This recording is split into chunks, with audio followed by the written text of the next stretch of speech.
Testing. Okay, I think I like that volume.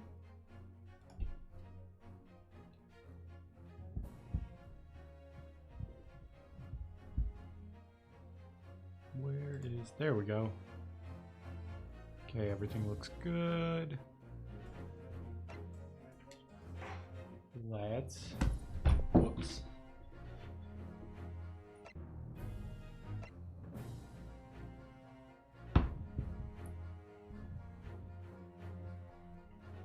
Let's just get right into it, I think.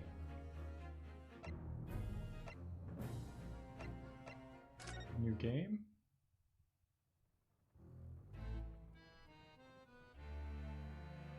The Empire of Japan. After opening its doors, a push for cultural transformation brought great waves of Western influence to this far eastern island nation. The revolution washed over the land, making life in the capital exciting and unsettling. It was a period of great change, and some was swept away by the tide.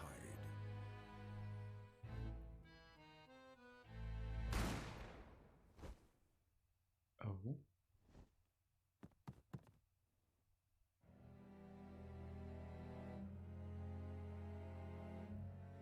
But for one man, the turbulence of that era was just the beginning of an extraordinary story.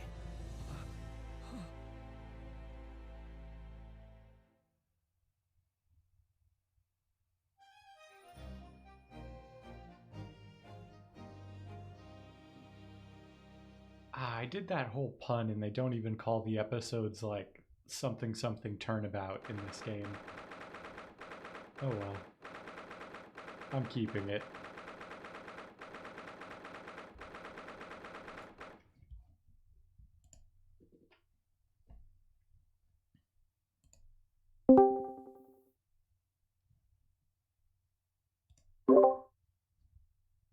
So just joining my Discord call. I don't advertise it as much as maybe I should, but if you would like to join me on Discord, we do that here.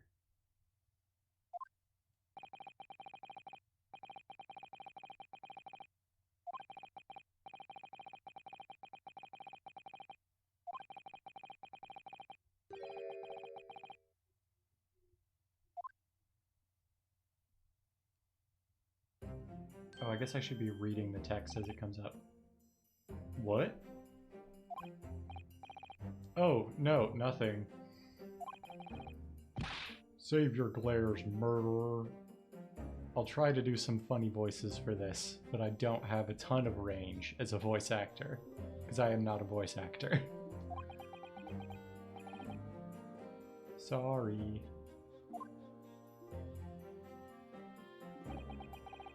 My name is Ryunosuke Naruhodo.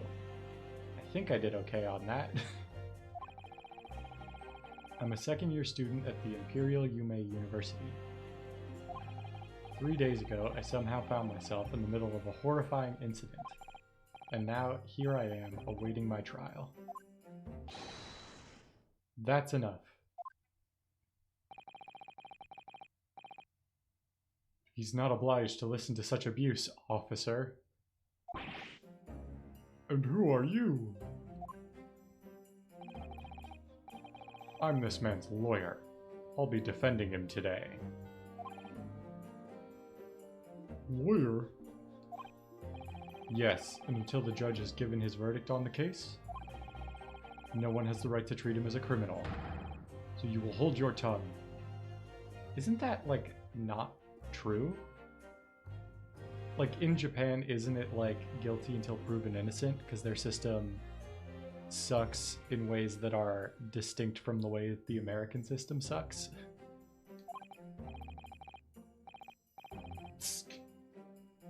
Technicalities. Look at you, you haven't even graduated yet. And yet, I still seem to know better than you how a court officer should behave. Right, Ryunosuke? Ryunosuke. I'm gonna get that right. I'm gonna not get tongue-tied. Oh, yes, of course, sorry.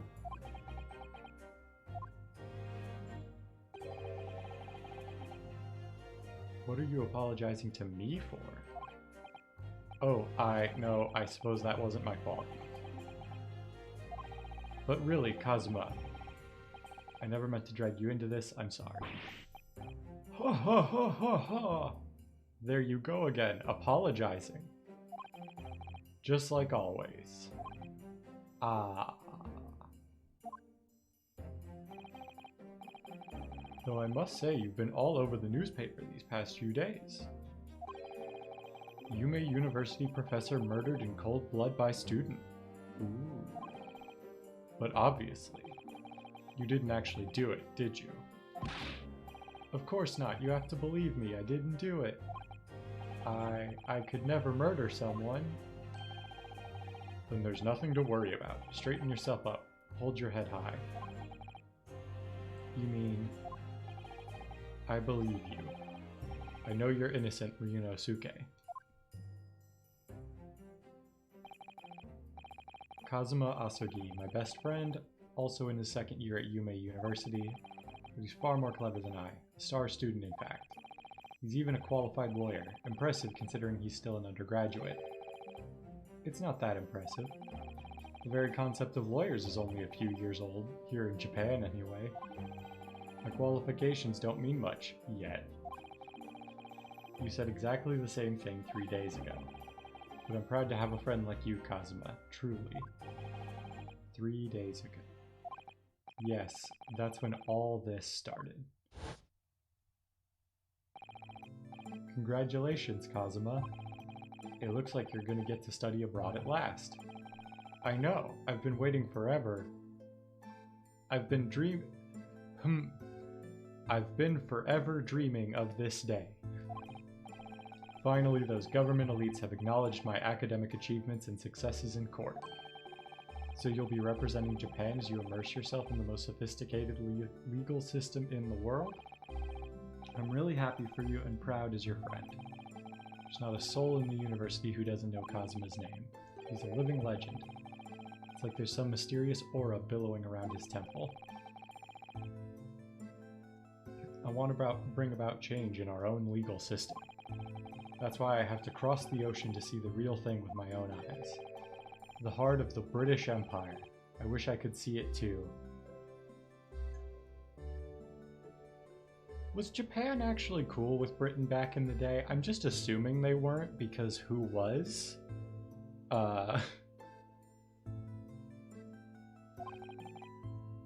Then come with me. We'd have a wild time tearing up the streets of Her Majesty's City of London together. If only it were that simple. Oh dear, look at the time, I better be going. Alright, I'll see you later. I think I'll stay and enjoy this place a while longer. Good idea, after all, it's not every day you get to visit a high-class Western restaurant like this. See you in English class tomorrow then, partner.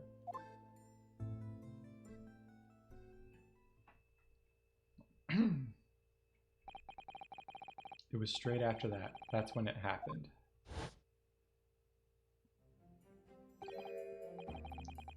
Asogi, may I have a word?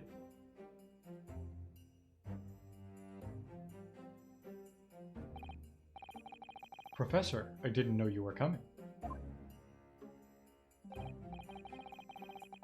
Well, this case has personal significance to me. But never mind that for now. Asogi, I sound like a very old man even though I am, at worst in my 40s. Or 50s, maybe. You should go immediately to the judge's chambers. To His Excellency's chambers? Why? He was looking for you before. You advocating for the defense in this trial was a sudden decision. It seems there may be some confusion about procedures today as a result. Who is this man? I feel as though I've seen him at university before. I see. I'll go at once then.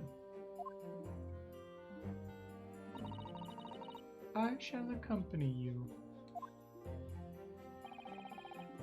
Alright then, Ryunosuke. I'll see you in the courtroom.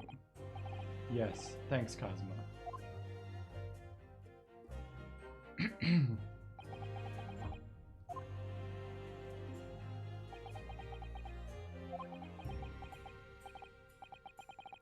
This is awkward. If I may. Yes, sorry? You must be the defendant. Ryunosuke Naruhodo, I believe. Yes, that's right. My name is Eugene Mikotabo. Let me try that again. Eugene Mikotoba. I'm a professor of forensic medicine at Yume University. Was forensic medicine around at this time? Wasn't forensics only invented in not invented, but you know what I mean. Like, wasn't forensics only really discovered like sometime in the 20th century? Ah, Professor Mikotoba. Mikotoba. I'm gonna get names wrong a lot. We're just gonna roll with that. I've heard that name from Kazuma before. As I recall, he's been pushing to get the government to agree to Kazuma studying abroad. Asogi has told me about you. You and he are best friends, I understand. As such, I feel you should know. Know what? Well, as you've no doubt heard, Asogi has been granted permission to go and study in Great Britain. However, if he should fail to defend you in today's trial, I'm afraid that permission will be revoked and never granted again. Ooh. What? Ah, as I suspected, you were unaware of this. I need to drink some water if I'm gonna keep doing this old man voice.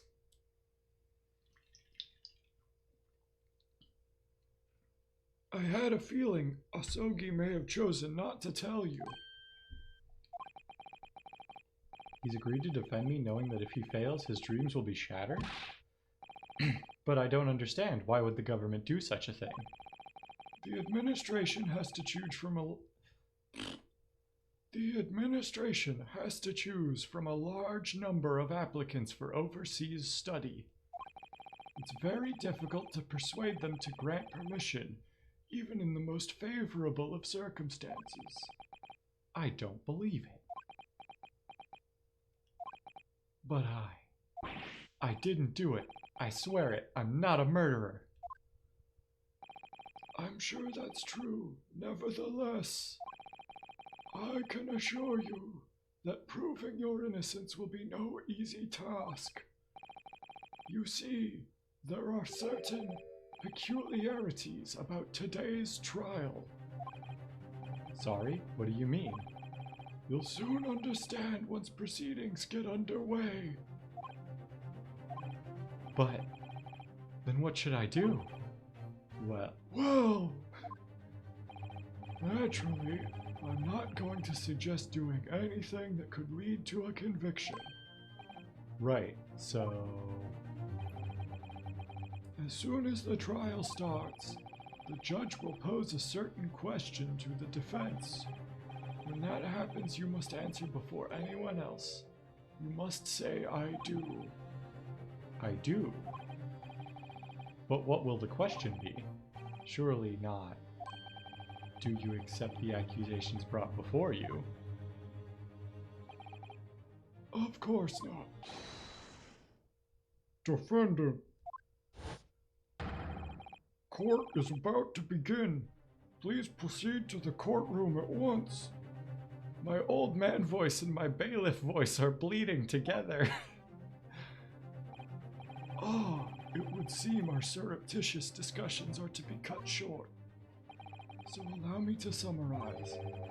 Kazuma Asogi must not be the defense lawyer in this trial. Of course, as the defendant, the final decision is yours. What are you waiting for? Do you want to be found guilty for failing to appear? Get moving.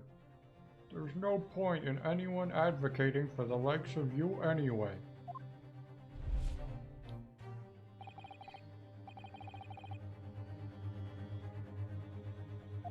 This is it. If the trial goes badly, Kazuma's dreams of studying abroad are over, and what's more, I'll be found guilty of murder. And so, with absolutely no idea of what lay ahead, I embarked on that unforgettable trial. My one and only chance of proving my innocence. The trial that would decide my destiny.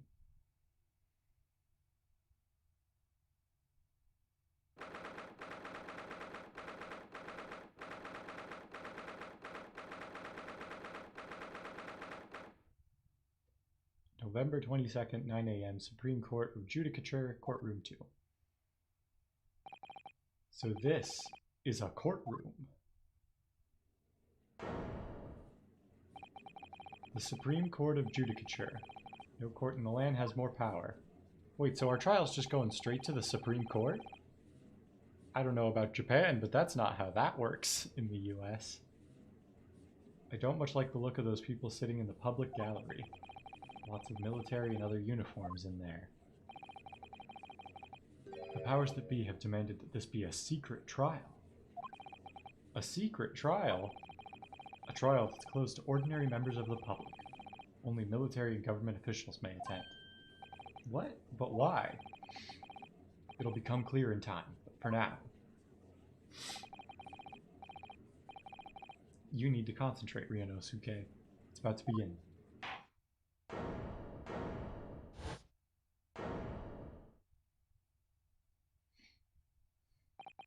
The court will now hear the trial of Ryunosuke. The court will now hear the trial of Ryunosuke Naruhodo. The prosecution is ready, Your Honor. I always imagined the, modern day equivalent of this guy in the other Ace Attorney games to have, a really nasally voice. So we're gonna go with that. As is the defense.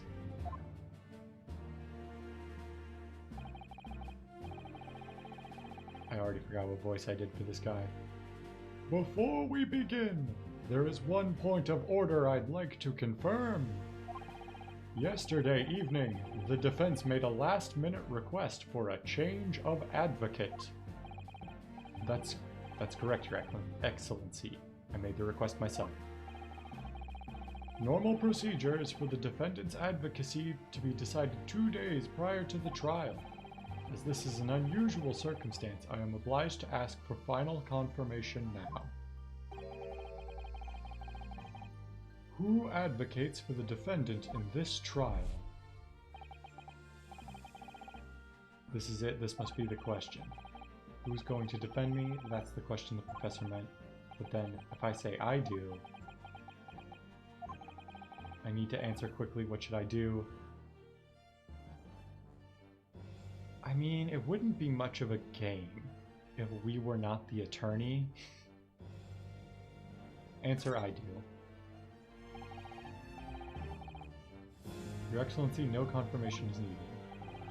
As I'm standing here beside the defendant, I hope it's clear who...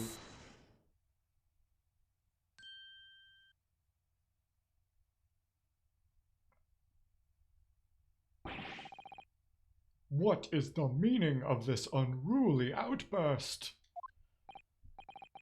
I would like to inform the court that I, Ryunosuke Naruhodo, will be defending myself. You'll be... What? What are you playing at, Ryunosuke? Professor Mikotoba told me everything just now before the trial. He did what? He said that your dreams of studying abroad would be dashed if you were to lose.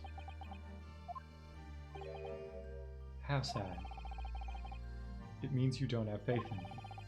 Think I won't be able to get you in. No, it's not that, really. It's just that, well, On the off chance that things don't go well for me, I couldn't bear to be the reason that you... Yes, I knew that's how you feel, which is why exactly why I decided not to tell you. Professor Mikotoba shouldn't have stuck his nose in. Very well. The court hereby recognizes the defendant's desire to advocate for himself in today's trial. Well, well. Does the accused admit defeat already? Renouncing his own counsel? Really? Objection! Make no mistake, counsel. This merely shows that the defendant's innocence is so apparent he's confident he can speak for himself. Isn't that so, Naruhodo-san?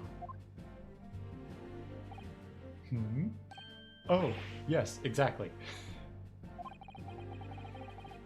Exactly what I wasn't thinking. I'm not confident at all. In fact, my mind's a complete blank. I realize you're in charge now, but still, try not to look so bewildered. Well, for a mere university student to be brought before the Supreme Court, you must have perpetrated a most heinous crime indeed. As you are no doubt aware, this is the Supreme Court of Judicature of Japan. Accordingly, the very highest standards of conduct are expected of all present. Do I make myself clear, Defendant Naruhodo? Yes, Your Excellency. It is therefore my duty to assess your competence for the task you have undertaken. My competence? What does that mean? He's questioning your ability to do the job. Well, he can't be questioning it more than I am. So let's start with the very simplest of questions. Oh, yes. Kindly state before the court the name of the victim in this case. Well, that's easy enough. I've heard his name more times than I care to remember. But, wait. Ugh, I'm so nervous I can't even remember that. What was it again? Ryunosuke. Let me guess. Your mind's gone blank.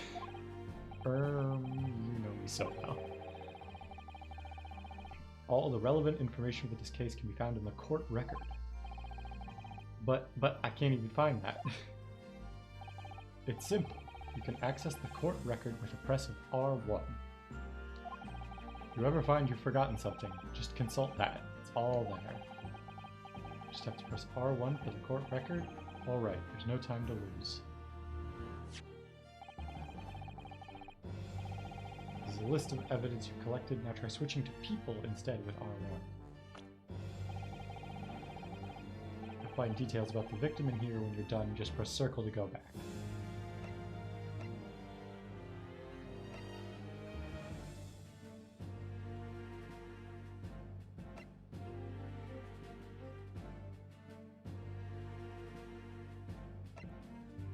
John H. Wilson.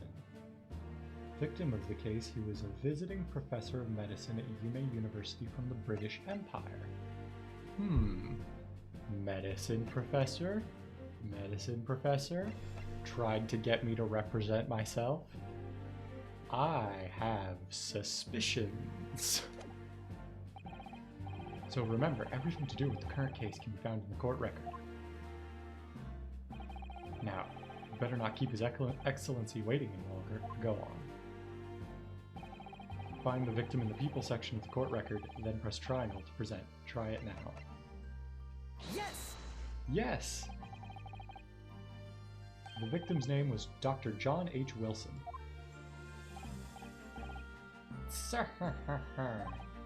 Well, at least you can remember the name of an esteemed member of your own university. Dr. Wilson was a visiting professor from England invited to Yume University 3 years ago. Indeed, which is the reason why this case has such profound implications. The British Empire is at present our country's most valuable foreign ally. And as most of you will be aware, we've just signed a new treaty together after lengthy negotiations. There can't be anyone who hasn't heard of the Anglo-Japanese Treaty of Friendship and Navigation. And yet, despite these delicate circumstances, the blood of an Englishman has been spilt on our own soil. You two are both undergraduates at the Imperial Yume University, are you not? Murdering a professor from the very institution that provides your education. Have you no honor? Ugh, but I didn't do it. This case is coming under great scrutiny from our allies on the other side of the world. The court therefore wishes for a speedy resolution to this matter. In other words, our feeble government is scared of it upsetting England's policymakers. And you're a convenient and expendable scapegoat to blame for the crime. So that's why this trial has these unusual peculiarities, is it? Exactly. Our government needs to convict someone as quickly as possible. All because the victim was an Englishman. Yes, Dr. Wilson was an Englishman. But nationalities and treaties won't make any difference for me here. Fact is, I was there at the scene of the crime. Oh dear, look at the time. I'd better be going. Alright, I'll see you later. I think I'll stay and enjoy this place a little longer. Good idea. After all, it's not every day you get to visit a high-class Western restaurant like this. See you in English class tomorrow. Then, partner.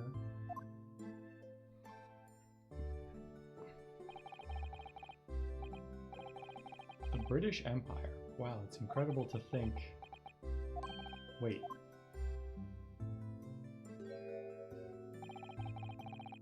I've seen that man at university. I'm sure he's a visiting professor from Great Britain. I don't know his name, but still, I should go and say hello. So I went over to the professor's table and introduced myself to Dr. Wilson. Now then, let me pose the next question to you, Defendant Naruhodo. Yes, Your Excellency. How did this professor of medicine, Dr. John H. Wilson, lose his life? State before the court the cause of death. There's probably an autopsy, right? Or a post-mortem report. Death occurred a little after 2 p.m. and was caused by loss of blood from a gunshot to the chest. The bullet did not pass through the victim's body.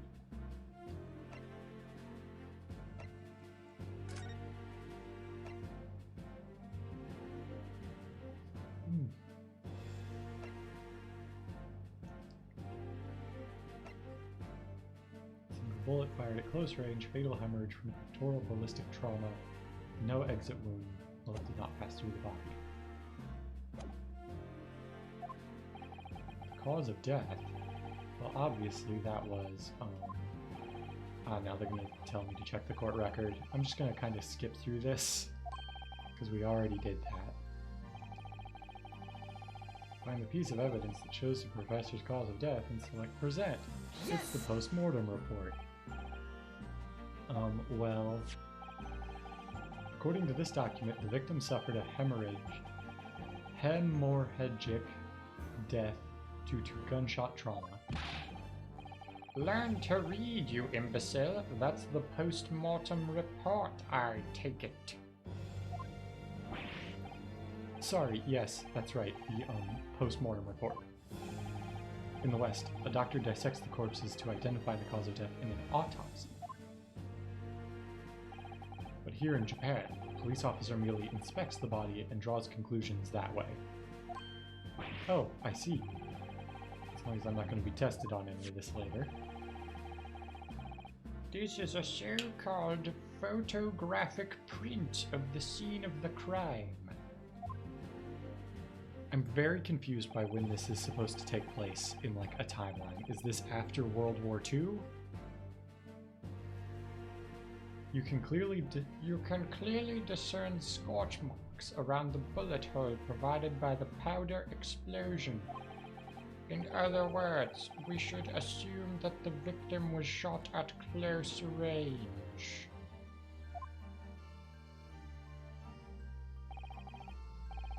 Thank you, Counsel. The court will accept this modern scientific evidence into the record. Photographic print of the victim has been entered into the court record. So that's a photographic print. Well, that's something I've never seen before. It's clearly superior to a drawing. The detail is incredible. Very well. I am satisfied with your answers. Let us start the trial. Certainly, Your Excellency. So without further ado, in order to better appraise the court with the facts of this case,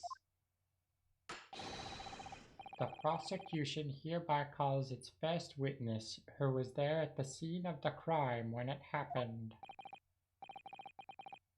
This is it then. I think I may have worked out what the professor had in mind. The professor? You mean Dr. Mikotoba? Yes, clearly you're the defense lawyer today, not me.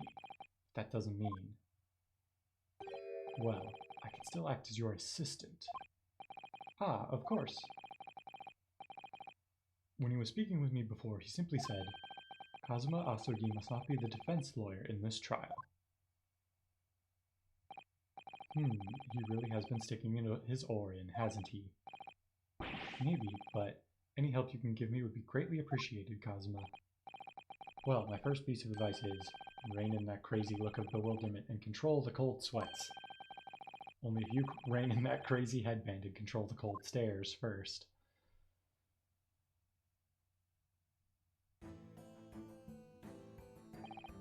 Witness, state your name and occupation for the court, please.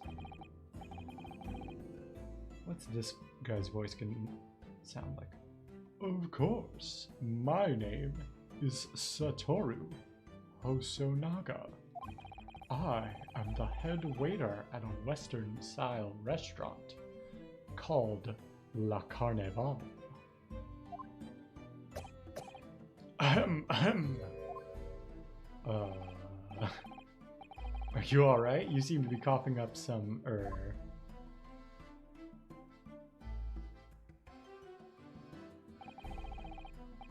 It's a regular occurrence. It doesn't really bother me.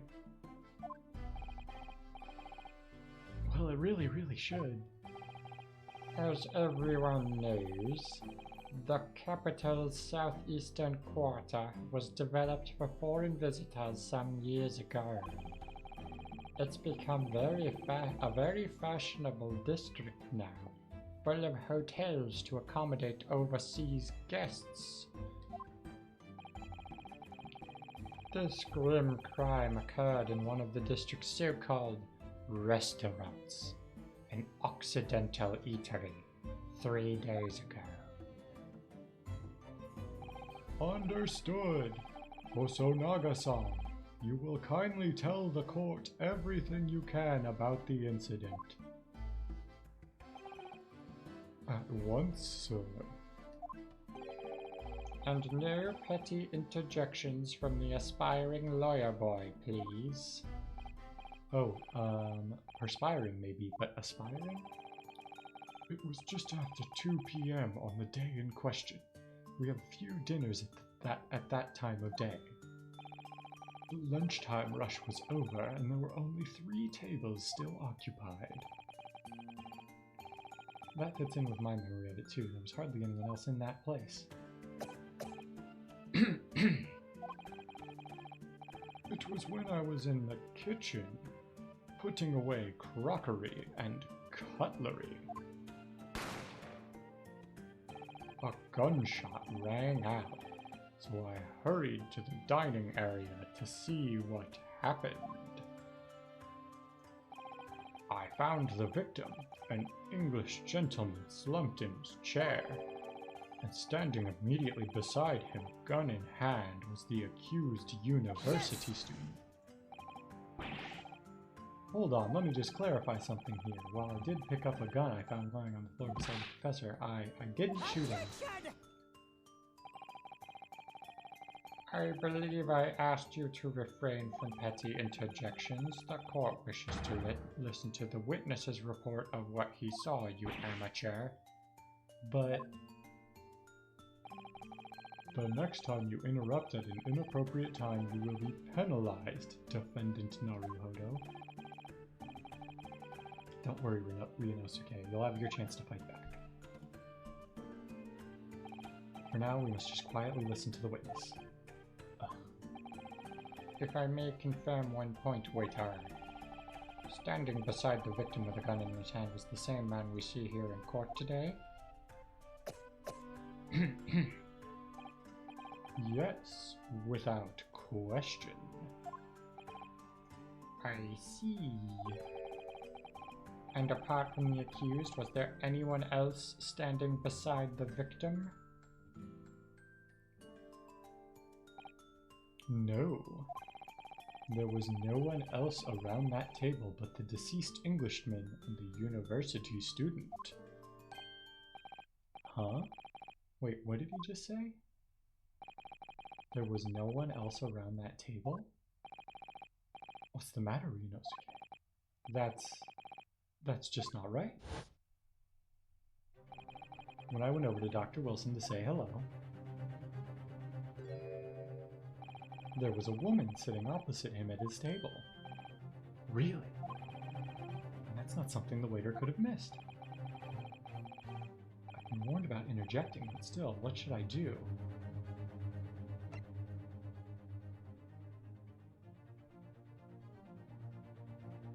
Shouldn't we wait and see? Like, this isn't... We're not in the cross-examination yet. Wait and see. I desperately want to say something, but I was told not to interject. Ryunosuke, if your parents tell you to study, you're the kind of man who would diligently get to work, aren't you? I suppose I am. I've never gotten into Yume University otherwise. But you can't just always follow the rules in life, you know. If you don't say what you want to say right now, you'll seriously regret it when you're found guilty. Alright, you've scared me. I won't forget that piece of advice in a hurry.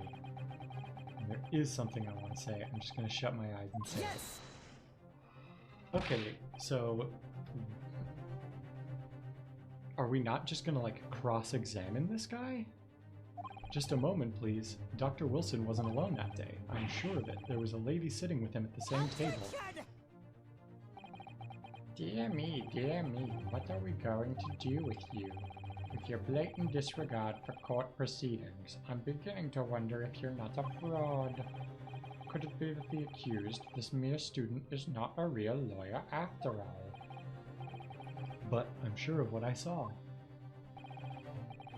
Osanaga-san, is there any chance you're mistaken? Perhaps your memory of events is hazy. No. The deceased gentleman came to dine alone. I don't believe it. I actually have a rough plan of the restaurant as it was that day. Please have a look if you'd like to.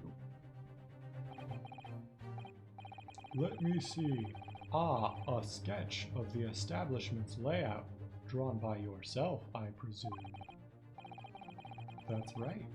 I'm afraid I used the back of my business card. It was a turbulent situation. However, as you can see, the gentleman in question was seated alone. How can we tell the restaurant's empty? Like, he only marked the location of the victim. Well, you're clearly a very conscientious waiter. Thank you, sir. The court will now take this plan and add it to the court record as evidence. Oh, well... Is there a problem? Hand the plan to the court officer at once. Of course, here you are. What was that about? He's been completely calm and collected until now. Something certainly seems to have shaken him.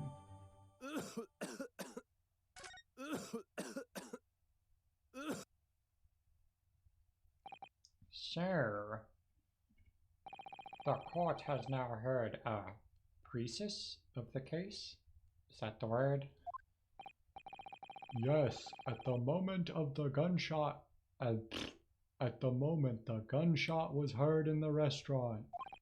The only person in close proximity to the victim was the defendant on trial today. It would seem we are looking at a black and white case here. Defendant Naruhodo. Yes, Your Excellency? If you admit your guilt at this stage, the court is willing to look mercifully upon you. In other words, you may have some small reprieve in terms of your inevitable punishment. I've called this waiter as an unsworn witness in order to explain the details of the case to the court. But I must warn the defense, if you are determined to pursue matters further in this trial, the prosecution has decisive evidence from the sworn witnesses who were present at the scene of the crime. What do you think I should do, Kazuma? What do you mean? Well, I'm going to be found guilty one way or another, it seems. Wouldn't it be sensible to plead guilty at this stage and hope for a more lenient sentence? Everyone keeps telling you that this trial is unusual about these peculiarities. You've said it, Professor Mikotoba's said it, and so has the judge and the prosecution. I'm scared of what lies ahead if I push this. As I said from the outset, I believe you're innocent. I trust you. And yet, despite knowing that, you're willing now to throw that trust back in my face? Is that it? What? If the accused is in fact innocent, then the defense lawyer is duty-bound to prove that innocence by whatever means necessary. Are you just going to abandon that duty? Are you going to give up on yourself? The battle hasn't even begun yet, Ryunosuke. The defense pleads not guilty, Your Excellency. Clear eyes, full heart, can't lose. We invite the prosecution to stop making empty threats and bring out its witnesses. Then we'll see just how decisive this evidence really is.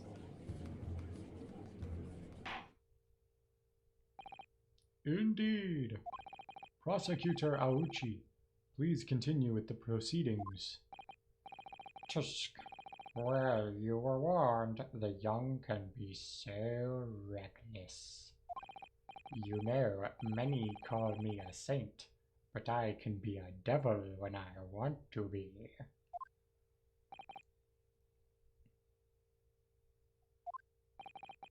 In a few short moments from now, that dumbstruck young mouth of yours would be silenced forever. The prosecution calls its next witness. Very well. Officer, bring forth the witnesses at once. So do we not just get to cross-examine that first witness? Is that not a thing? Witnesses, kindly state your names and occupations for the court. I do want to check one thing, though. Kitchen entrance.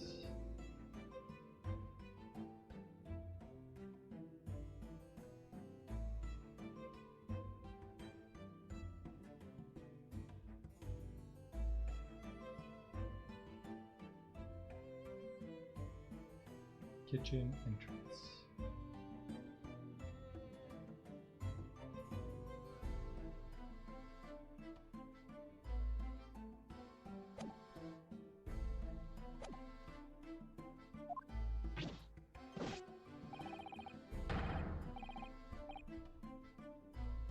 Yes, sir. The great Nippon Imperial Army Sergeant Ayase Nosa, reporting for duty, sir. Myself, I find employ as a purveyor of fine articles of antiquity. from the efflorescence of our nation Nippon, and conduct my trade from Urasute, a humble premise in the 2nd District. Curio Korekuta at your service. An antique dealer and a soldier. What an unusual pairing. Both of these gentlemen were present at the restaurant on the day in question. They must be diners at the other table that the waiter mentioned. Myself, I habitually take tea of the most exquisite aroma at the establishment in question. Always post-noon, and not infrequently converse with the interested parties regarding the curios with which I make my business. Ah, that voice is going to be hard to keep doing. I can't understand a word this old man is saying. He's an antique dealer, and it sounds like he's a regular at Le Carnival. He seeks out potential customers who may have an interest in antiques and tries to sell his wares to them. He obviously targets Le Carnival because it's a high-class restaurant with rich clientele. I actually might have messed up my voice trying to do that old man's voice.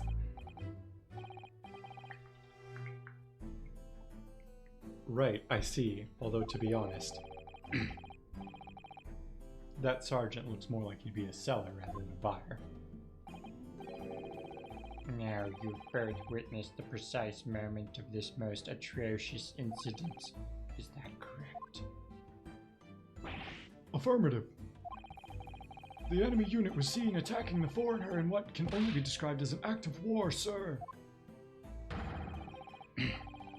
It was that black uniformed rogue infantryman over there who unloaded his firearm, sir. This man's as impossible to understand as the other. But I'm almost... Excuse me. Sure, I heard a strange noise during that last thing he said. So this is the decisive evidence the prosecution was threatening. The soldier is claiming he actually saw the precise moment you shot the victim dead. Yes. Well, are you starting to feel uncomfortable? If I'm honest, I was feeling uncomfortable from the start. Now, the court will hear your formal testimony, please. You will state everything you saw at the precise moment that the incident occurred. Sir, yes, sir. Standing by, ready to report, sir. Unsavory memories of a most acerbic afternoon. Doing that testimony is going to be hard. What the witnesses saw. I was ingesting a regulation beef steak at the restaurant while having a tactical discussion with the old man. Myself, I was extolling the virtues of a particularly fine golden curio to the military gentleman. At that precise moment, a firearm was discharged. I observed the enemy's actions with my own eyes. The black uniformed varsity cadet fired on the English civilian, and from the back the cowardly little weasel. I was on my hands and knees investigating the whereabouts of my mysteriously absconded precious curio. Well, so you, Sergeant Nosa, actually witnessed the vital moment. You saw the split second where the defendant fired the weapon at the victim. Yes, sir. Affirmative, sir. That wicked university cadet, sir. The cruel and unforgivable enemy. What times we live in, when an English gentleman may be assailed in the broad light of day. But this is ridiculous. I didn't shoot anyone. Is that really true, Ryunosuke? Yes, all I did was pick up the gun I saw lying on the floor. After I'd said hello to Dr. Wilson, I went back to my table and sat drinking some coffee.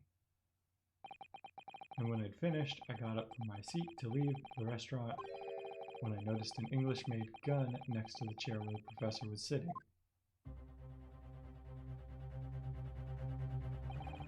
I thought perhaps the professor had dropped it, so I bent down, and just as I was picking it up,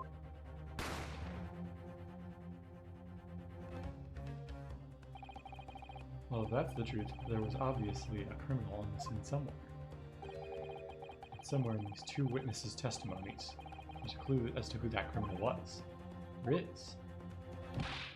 Ryunosuke, you must exercise your right to cross-examine the witnesses.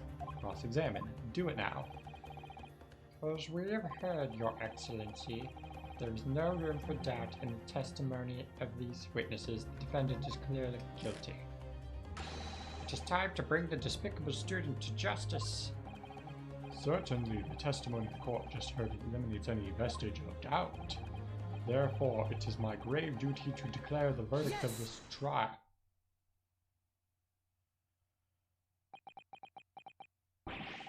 What in the name?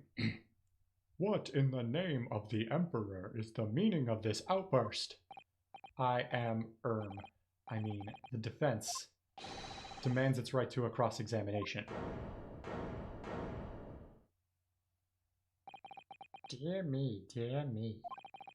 Let me guess. The Hachimaki headband boy next door told me to do it. How pathetic. Huh? How did he know?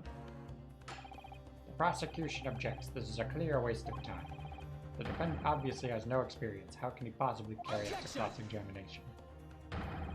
The defense is exerting its right to a cross-examination. Whether or not you think he's capable of it is irrelevant. Kazuma is so commanding. Very well. Let the defense conduct a cross-examination of the witness. Alright, this is where the battle really begins, Ryunosuke. I don't even know what I have to do in a cross-examination. Isn't it obvious? You have to expose the lies in that witness's statement. How? You didn't fire the gun, which means what the soldier said has to be a lie. Well, yes, but it's just a case of proving it, and the key to doing that is evidence. All you need to do is present some decisive and indisputable evidence that proves the witness is lying. Now let's go, Ryunosuke. Don't let them beat you. Alright then. It's all or nothing.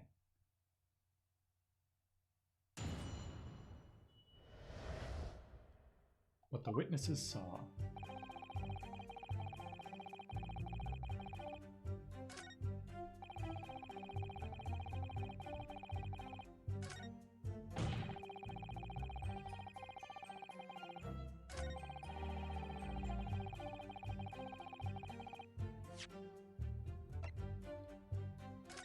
Let me just double check something. Okay. Pectoral ballistic trauma means the front. But let's present the picture, because I feel like that is what they want me to present here. Yes!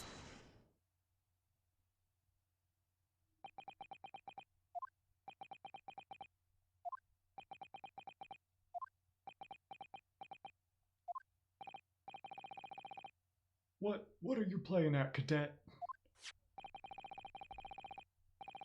What is the meaning of this subordination? Thrusting some photographic print in my mustache.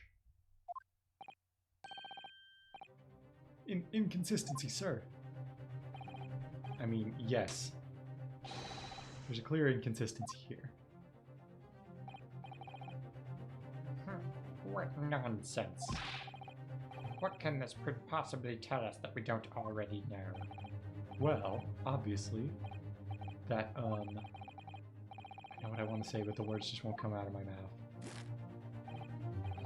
I think this proves beyond any doubt, Your Excellency, that there is no place for an amateur student here in this grand courtroom. So frustrating. Oh, please. Surely this doesn't require an explanation. It couldn't be more plain. Spell that would be an insult to the court. Cosmo, what? What are you talking about? It's apparent from single glance at this photographic print presented by the defense, there's a clear discrepancy here with the surgeon's statement. What? Sergeant Iyesanosa. Yes, sir. What, sir? The statement you just made was this. The black uniformed varsity cadet fired on the English civilian. From the back, the cowardly little weasel. Yes, sir. Affirmative, sir. I witnessed the crime with my own military-grade eyes, sir. Yes! But no, that just can't be. But why not, cadet? Because... Take a close look at the print. The victim, Dr. Wilson, died from a bullet wound to the chest. Oh. Sergeant, according to your witness statement, the culprit shot the victim from behind. And that is the obvious discrepancy here. Well, how do you explain it?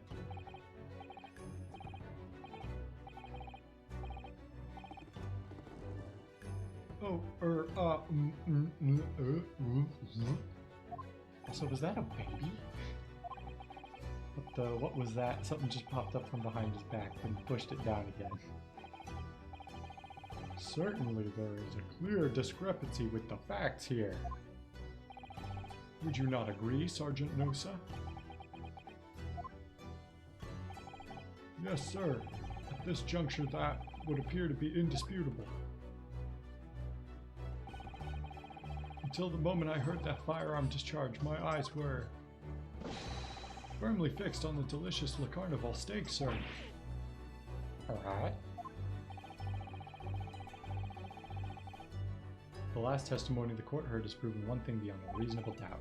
This witness, Sergeant Iyesa Nosa, did not see the defendant firing a gun at all. That's absurd. I think the conclusion we must draw is simple. There is no place for an amateur prosecutor here in this grand courtroom. Yarg. There's been a complete turnabout, he said it, in the mood of this trial, just from that one discrepancy. This is what being an ace attorney is all about. But I definitely saw him. That university cadet there, he was pointing the firearm directly at the victim's back. But I never fired the gun. All I did was pick it up off the floor. And you, old man, you didn't see the moment the victim was shot either? Myself, I have already been quite clear. The gunshot interested me not. I was far too busy on the floor. Too busy on the floor? Sorry, what were you doing? Hunting for treasure. Treasure? Indeed, the Hoey era koban, my prized coin. On each occasion when I visit that restaurant, it is my habit to place in my bosom pocket a particular trinket of interest from my shop, Rasute. In the hope of meeting a rich diner who might like to buy it from you.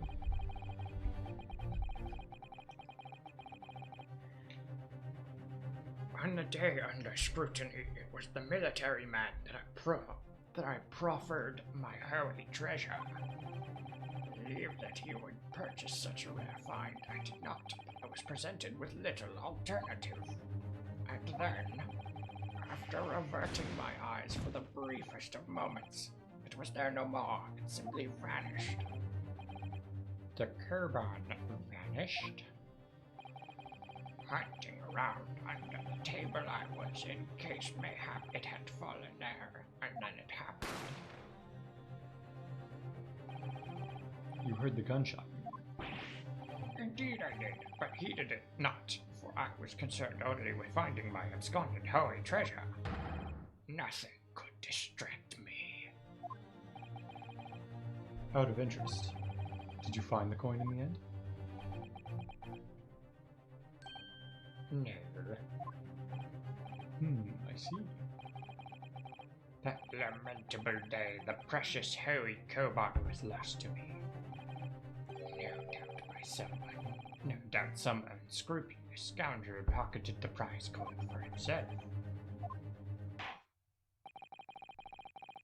As I am sure everyone present is aware, this case demands a swift and decisive resolution. Our government has promised to send a full report to Great Britain by telegraph this very afternoon. Nevertheless, the witness testimony the court has just heard was inconclusive, no matter how subservient our government feels it must be to the British. It would be unforgivable to deliver a verdict on this trial right now. What is your position, Prosecutor Auchi? Worry not, Your Excellency. The defendant may have fled a tiger at the front gate, but you will find a wolf at the back. My witnesses have further testimony to make. Explain. Upon hearing their next statements, it will be abundantly clear there is only one person who could possibly have committed this despicable crime. The equally despicable defendant, Ryunosuke Naruhodo. What? He really seems to have a despicable opinion of you, doesn't he? Very well, the court invites the witnesses to testify again. We will thoroughly explain the reasoning behind the prosecution's allegations.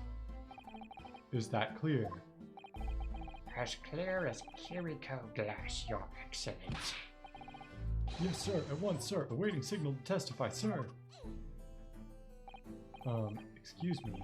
There's something or someone peeking out over your shoulder, I think. Affirmative. The newest member of the Nosa family to rise up through the ranks, sir. Name, Aido. Aido? I'll go with Aido. It would seem those straps are a sign of the sergeant being too strapped to afford a nanny. Aido, attention. Your father is about to quell the enemy. Watch and learn, my boy. Aww. The true culprit. Even if what I saw wasn't the precise moment the firearm was discharged, it's almost the same thing. Yes, pointing his gun at the foreign man he was, that young lad in black. That much I myself did see. Furthermore, a visual search of the premises at the time confirmed that we were the only personnel present. Indeed, alone he was, the Englishman, dining all by himself. Therefore, no one other than the black uniformed cadet could have dispatched the Englishman. Over and out. These testimonies are certainly compelling. That's nonsense. Dr. Wilson wasn't alone at all. Please, enough of these outbursts already. But there was a woman, a young woman at this table. You must have seen her. Everyone there must have seen her. If you call yourself a lawyer, then you will respect the rules of the court and speak accordingly. We are not here to listen to your fantasies. It is evident beyond all reasonable doubt the victim was alone at the time of the incident. The prosecution has photographic evidence of the fact. This is a photographic print of the scene of the crime, Counsel. Indeed, of the table at which the victim was dining, taken by an investigator immediately after the incident. As can plainly be seen, there is only one place. Hold on, I want to check one thing. Okay, we can't see the other side of the steak, so it's very possible that the steak is already eaten in that picture.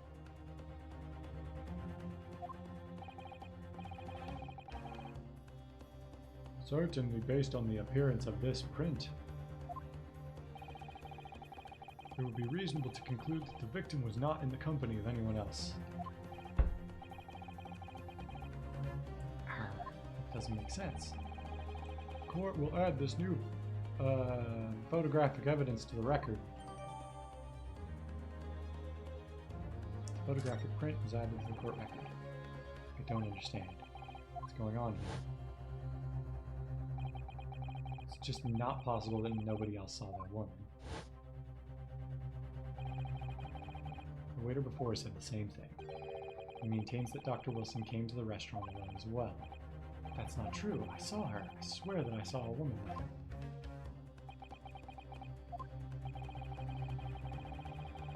It would seem we'll be able to telegraph that report to Great Britain on time after all. The witness testimonies we have heard leave no further room for doubt. These are very sensitive political times, as we all know. The ink is still fresh on the treaty with Great Britain. To think that I, Taketsuchi Aochi, will have contributed to the amity of these two great empires is an honor. How can this be happening? The judge is ready to rule. Stand tall, Ryunosuke. It's not over yet. If what you say is true, then there's something going on here behind the scenes. And now is your chance to expose it, to draw out the truth in your cross-examination.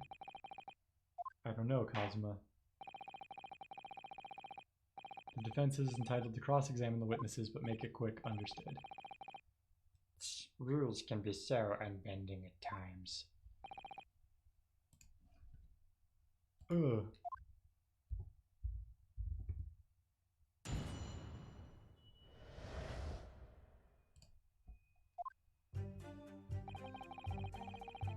Even if what I saw wasn't okay.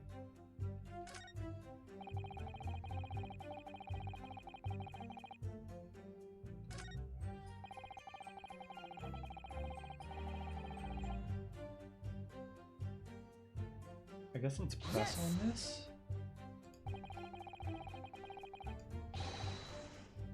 You must have noticed since the insulated table there was a lady there.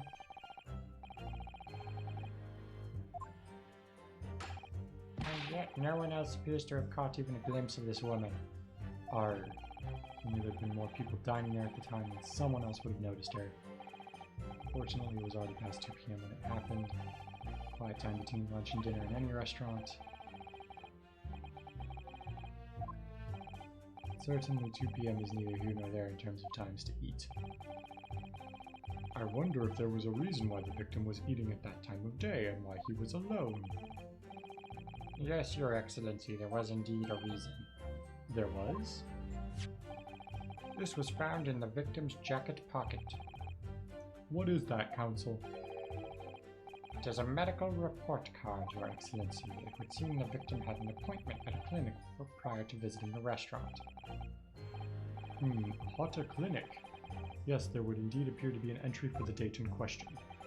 19th November, noon to past 1 p.m. The very day of the incident.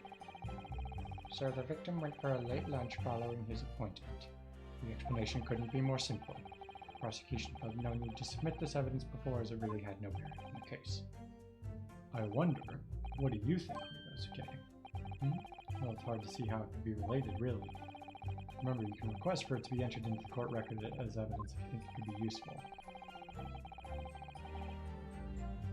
Ask for it to be submitted. Yes! If I may, I'd like to ask for that medical report card to be submitted as evidence, Your Excellency. On what grounds? The court has already heard conclusive witness testimony. Additional evidence would be extraneous, not to mention that the victim's movements prior to his arrival at the restaurant are of no concern.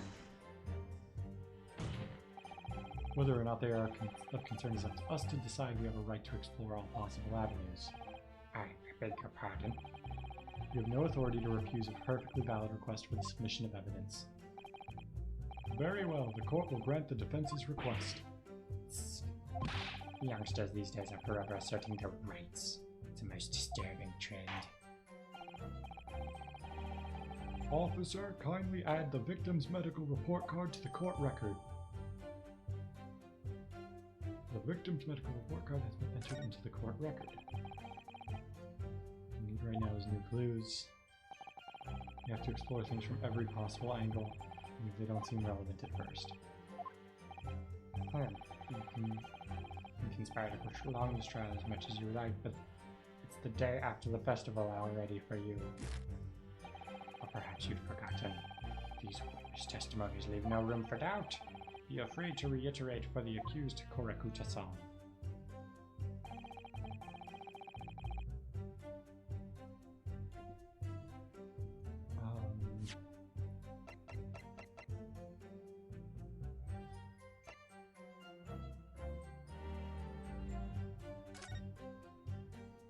Bottle of carbonated water and a steak lunch.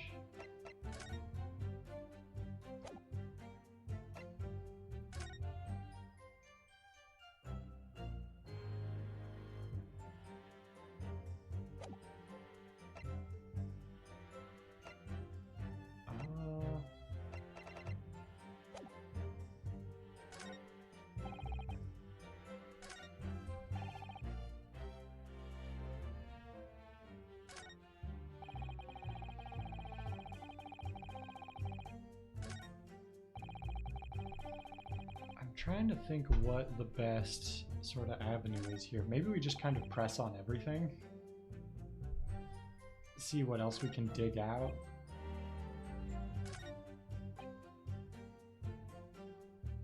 Yes! No, it's not the same thing at all. For a start, I didn't fire that gun.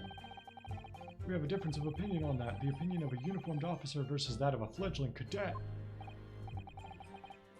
I don't think so. Consider this, defendant. Just a moment ago, I blinked. Did you? Did you see it? Did you see me blink? How could I? And yet, it is an undeniable fact that I did blink.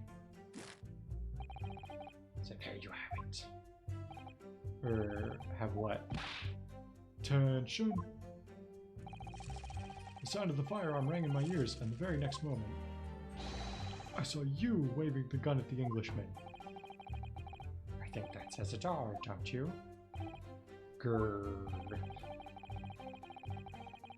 And let us not forget that the antiques dealer witnessed the accused in this most incriminating position as well. Isn't that so, Korakuta-san?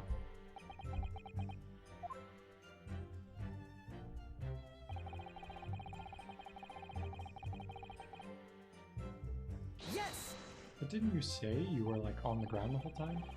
Yes, it may be true that I was holding the gun at that point in time. But like I told you already, it's only because I'd picked it up off the floor. Well, obviously, as the culprit, that's the only way you could explain it away. I had just finished drinking my coffee and I was about to leave the restaurant when I noticed a gun on the floor at Dr. Wilson's feet, so I picked it up. And in exactly that moment, bang. A gunshot rang in my ears. Further events beyond our control, life is. Sorry, what do you mean? In your case, you found a pistol on the floor and picked it up, which precipitated this testing predicament. Whereas conversely, I failed to pick up the cobalt from the floor and find myself in an equally testing predicament as a result. Anyway, the fact remains, myself, I did see you, with pistol in hand, standing over the foreigner. He's just like inspecting a knife in the courtroom, like they're just letting him carry weapons. Okay, we already pressed that.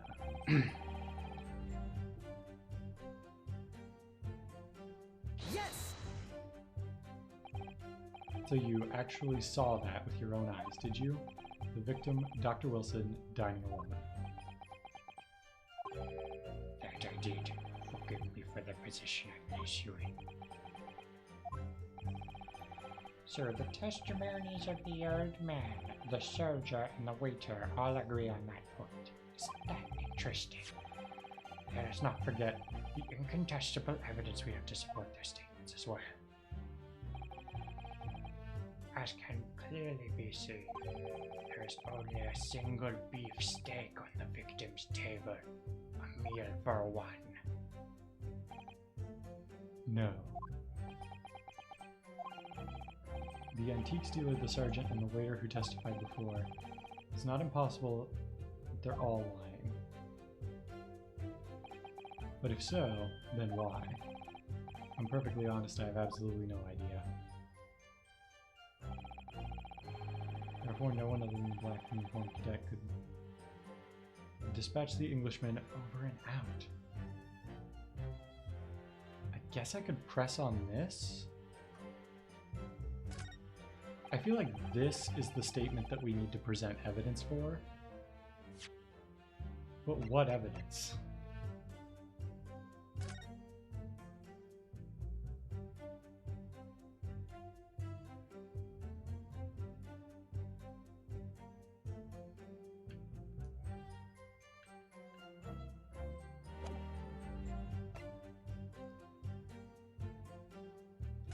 Like, I guess we could say, it might be a bit of a stretch, but we could say, like, you know, a bottle is a lot for one person to drink. But that's not, like, crazy.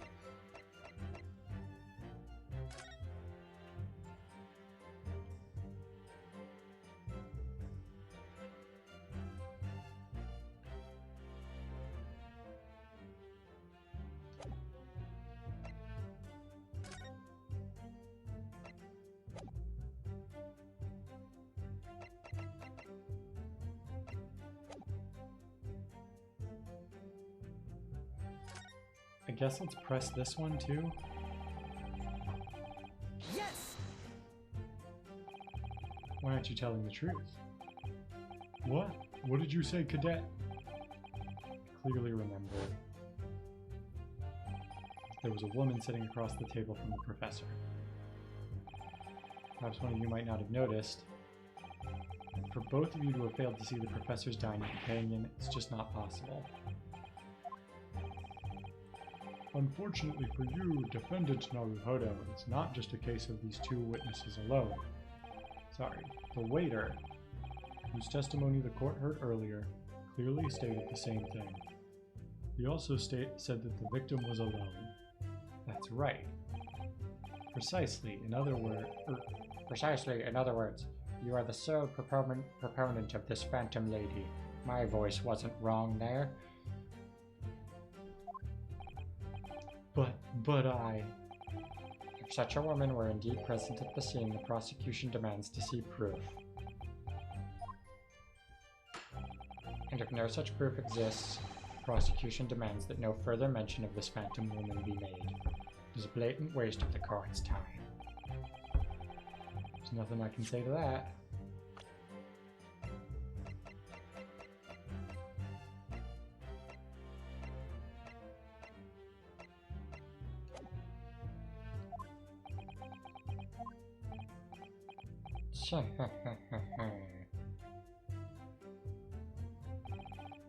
Excellent work, Rinosuke. We've gleaned some new information now.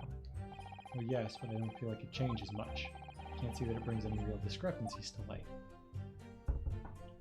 I wouldn't be so sure. Let me see that medical report card you got before. Oh, you mean this? Yes, this is a brand new piece of evidence. Perhaps we should examine it in a little more detail. How exactly? You'll notice that some pieces of evidence bear a magnifying glass. These are the ones you may examine. Press X and you can take a closer look at that piece in question. Use the right stick. Oh, this actually lets us, like, rotate the evidence. Let's rotate the evidence in all directions and examine by using L. We can move a reticle.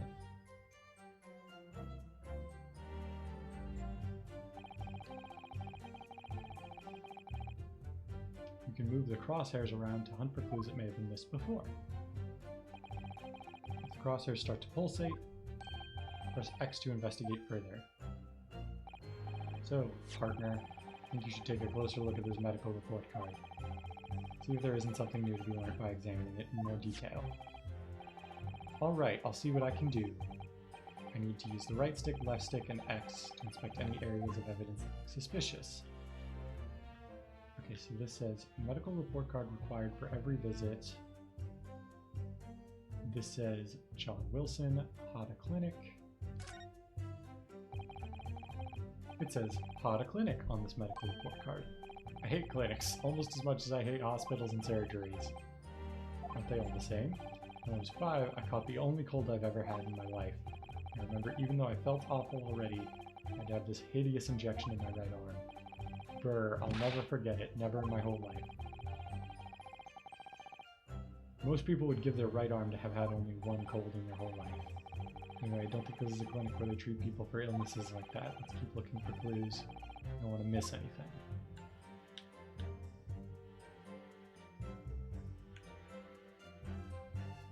Dentist. Clinic. No date.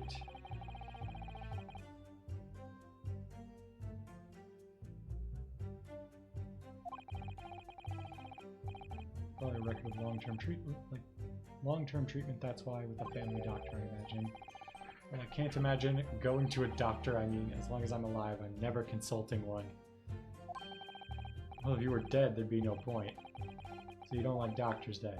Why would you? They make you drink horrible tasting medicine, they give you painful injections, and then they demand lots of money from you for the privilege. All when you're at your lowest ebb. You sound like a model patient, with a bad case of stubbornness no less, for which the only cure is a very bitter medicine indeed.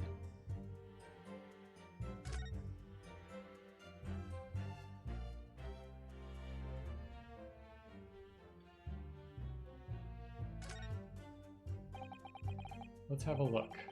Some kind of medical history. And there's an entry for the day the professor was killed. Extraction of molar with topical anesthesia. He had a tooth taken out. It seems so. Just before the incident, he had a bad tooth removed. Perhaps they used laughing gas. That's the most modern practice in the West for pain relief. Yeah, I've heard of this anesthesia. It's hard to believe there's anything that can actually stop you feeling pain. There's a cautionary note from the medical practitioner as well. Strictly no food or drink besides water for 3 hours post-procedure until anesthetic effects have passed. Really? Sounds like information worth bearing in mind. With this new information, the meaning of one particular statement totally changes. I think it's time to listen to the testimony again.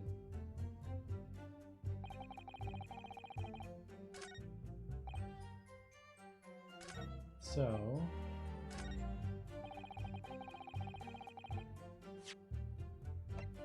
he was dining alone, was he? Well, why would he be dining if he had a tooth pulled? Well, I think, About what are you withering, lad? Call yourself a lawyer? I wish I could, but first and foremost here, I'm the accused. Ryunosuke. Everyone stumbles on their words occasionally. Under the circumstances, I wouldn't worry about it. Thanks, Kazuma. I can see it quite clearly in that cross-examination you just carried out. You raised your hand straight up like that so purposefully. You knew exactly what it was you wanted to say. Don't feel like you have to choose your words carefully, just say what you're thinking. Alright, and thanks for the advice.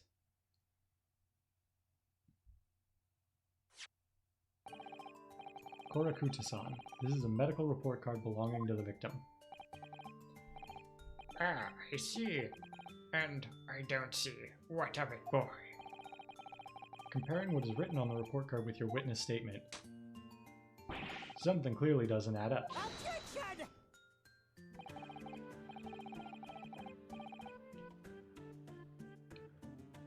Dear me. I already forgot what his voice was. Oh, dear me, have you forgotten my words so soon, you amateur? There we go. Sorry, what? You are not to interrupt court proceedings with your amateurish drivel. But, let's see if I can explain in words you might understand. It was after 2 p.m. in the afternoon when the victim was murdered at the restaurant. Whatever he may or may not have done before that time is completely irrelevant. Grr. But that's, remember, Ryunosuke, you don't have to use clever language or fancy words. Just make your point. Your Excellency, I believe we're finished here. There is surely no need to prolong this trial further. The witness testimonies to this court have been clear and concise. This medical report card has no bearing on the matter at all. For the simple reason that there is no one else beside this pale-faced pupil who perpetrated the crime.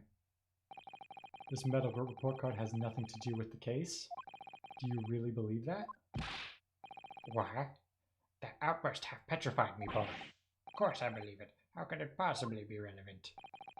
Perhaps because Hata Clinic, which issued the report card, is a dental clinic. A dental clinic? Is that supposed to mean something to me? Perhaps if I told you that the victim had just had a tooth extracted. What's this now? And furthermore, if I told you that as a result, the victim had been forbidden from eating.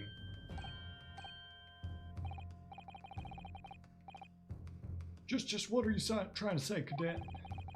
He had orders not to eat, so what? It's all written up in here. No food or drink other than water for 3 hours post-procedure while anesthesia wears off. What? No, that can't.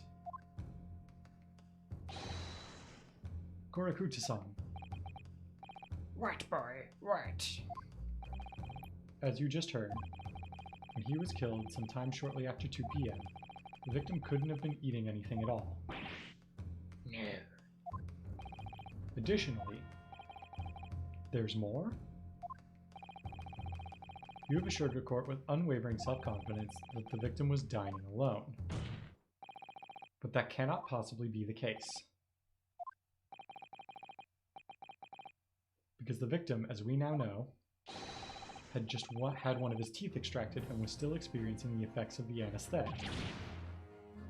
Whoa! Expertly done, partner. Objection! What? What is this nonsense, you little upstart? These are baseless accusations. Just look at this photographic evidence. You can clearly see the plate of food at the victim's table. Objection! Use your head. That's the very discrepancy we're talking about, or can't you follow the logic? How dare you?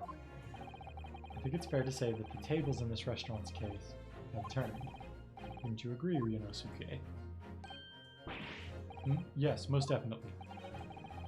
So having just undergone some dental surgery, the victim was unable to eat. Which leaves one very crucial conundrum. Who in fact was eating the pictured beef steak? The court will hear the opinion of the defense on this new puzzle. I assume you're ready, counsel. Counsel? Oh, that means me, doesn't it? Alright, the answer to this question is going to be pivotal. This is the start of you turning this trial around. Show them what you're made of, or waiting for. The person eating the steak at the victim's table must have been an as-yet unknown third party. It can only have been someone else who was sitting at the professor's table. You will not let this go, will you? There was no such person. There was, because I saw her. When the incident occurred, we know that the victim couldn't have been eating anything.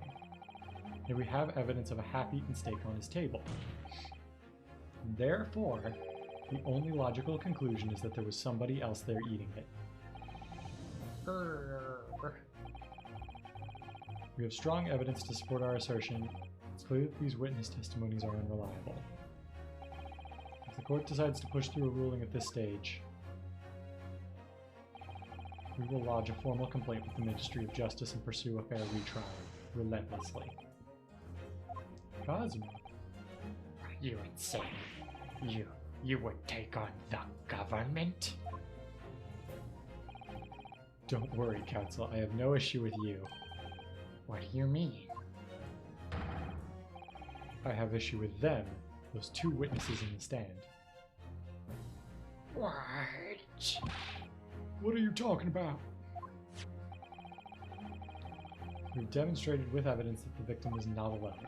Though it now turns out the two of you deliberately lied when giving your testimonies.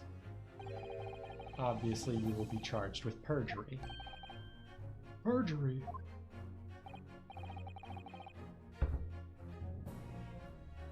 And since this is a murder trial, you will also be deemed complicit in killing. Complicit in murder? No! I'm having fun doing these voices.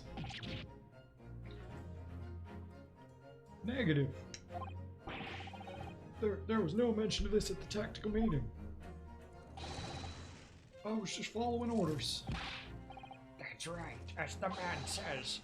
Just say you never saw the gentlewoman. That's what they told us. Oh. What? What did you just say, Korakuta-san? No.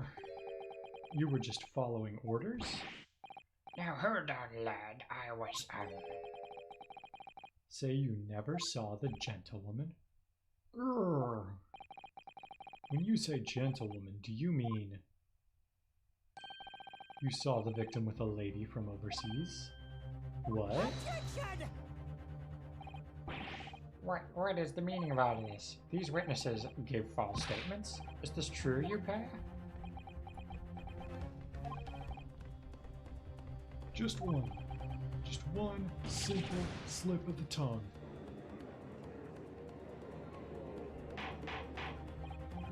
Order, order, order! Counsel, explain what's going on here. My judge is slowly starting to sound like Elvis. Thank you, everybody. It's painfully clear now you tried to prevent these witnesses from telling the truth. Absolutely not. The prosecution knows nothing of this. Then who's behind this? Who tried to make you keep your mouth shut? Well, that's classified.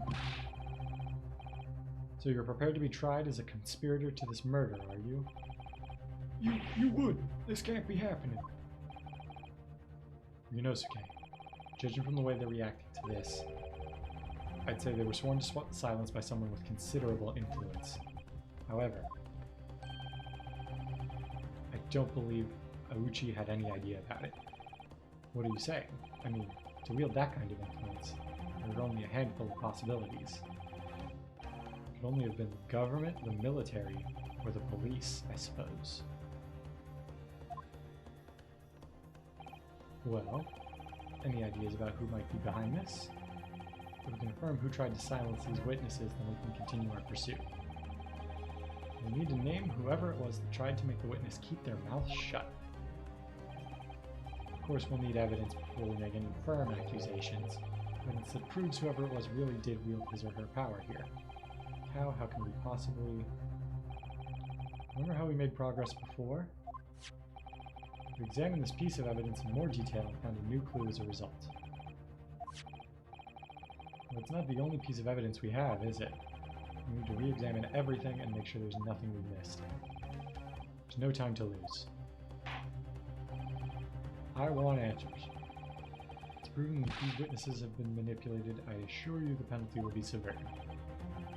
Please wait, Your Excellency. I had no idea about any of this. I swear to every Shinto god. I know nothing. And what does the defense have to say about all this? Well, Your Excellency. No time to think. I'm just gonna have to close my eyes and shout first name that comes to my head. Can we examine anything else? This plan of the restaurant raises a number of questions, I think. Definitely. It's supposed to show the relative positions of everything following the incident, but there's nothing to show the woman you say you saw there. Exactly, and that's not all.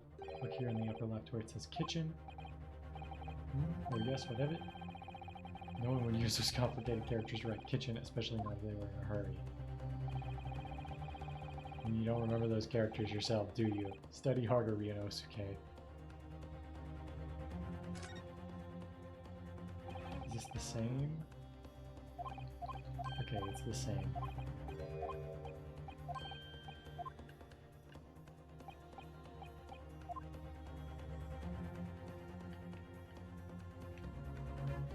Chief Inspector Satoru Hosunaga. Well, that's unexpected. Look, do you see it says the witness's name here? Satoru Hosunaga. And his business cards do tend to show the person's name, that's sort of the point. It's not the name that's unexpected, it's his job title. His job, oh, Chief Inspector Satoru Hosunaga, Primary Criminal Investigation Division, Imperial Police. I have no idea, but let's face it, he's had a lot of power and influence. We're wielding it somehow here. So I think this is what we were meant to discover.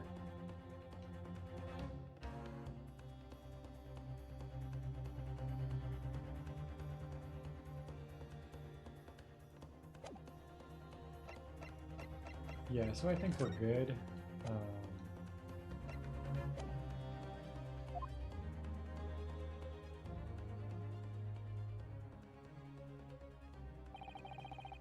Besides the prosecution, the only person with the necessary influence to manipulate the witnesses is Satoru Hosunaga, the inspector. Well, surely that would be Satoru Hosunaga-san. Hosunaga-san, the waiter who took the stand earlier? Poppycock. What possible reason would the waiter have to make those witnesses give a testimony? Not to mention the fact that even a head waiter could not possibly have that level of influence. For once, I would agree with you. If, that is, the man truly were a waiter. What? If he truly were? Come on, Ryunosuke, time to hit this court with the truth. The truth about Satoru Hosunaga-san's real identity is proven by this evidence. His business card. The plan of the restaurant sketched by the man in question? I agree it shows a great deal of attention to detail, but I'm not sure we can conclude anything. Sorry, Your Excellency, that's the back of the card. It's the back of the card that's of interest. I beg your pardon? Or perhaps I should have said the front? Yes, it's the front of the back of the card. That's where the telling detail is. That is the worst way to word that.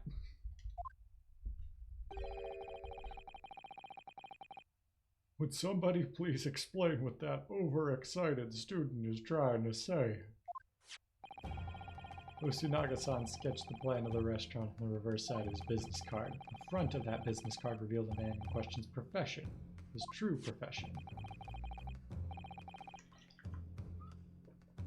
The waiter's profession, but that's surely... Good gracious. I've decided the judge is Elvis now. That's right, Your Excellency. The card reads, Chief Inspector, Primary Criminal Investigation Division, Imperial Police Bureau. What? Then the waiter is a police detective? I haven't heard any mention of this before. Why haven't I heard any mention of this before? The Imperial Police Bureau has immense power, absolute power as far as regular civilians are concerned. So, witnesses there in the stand. Was it in fact the waiter who gave you your orders? Was it he who told you not to mention that you'd seen this foreign gentlewoman at the scene? Well...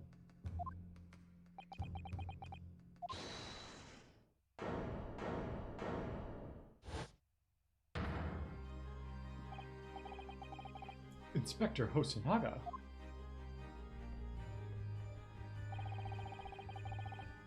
I was worried something like this may happen. The moment you asked me to submit my sketch as evidence, I realized it was a possibility.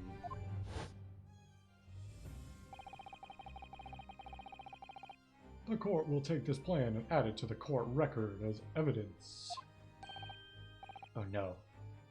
My Elvis is starting to sound a lot like the waiter. I don't have enough vocal range for this.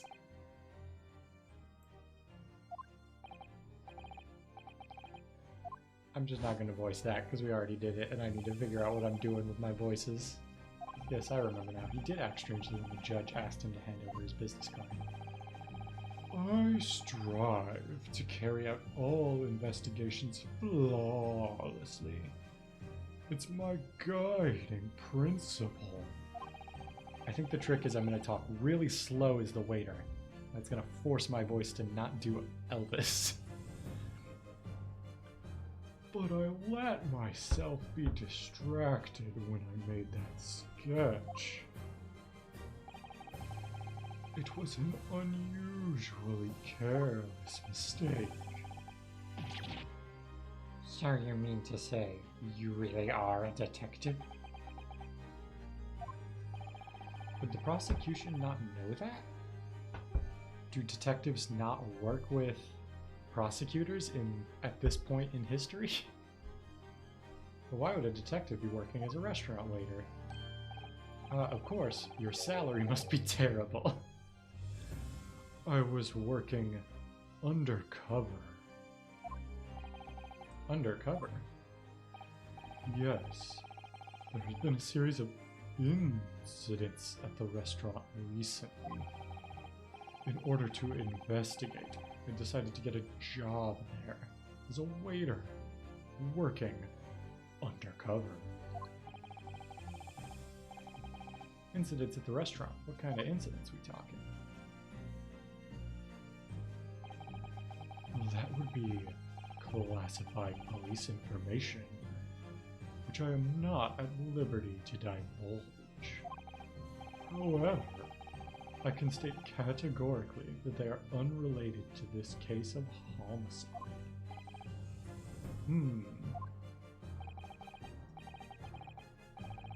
Very well then. Very well then, Inspector Hosonaga. We will elaborate on one point for this court. Of course, Your Excellency. We have just heard new information from the two witnesses beside you.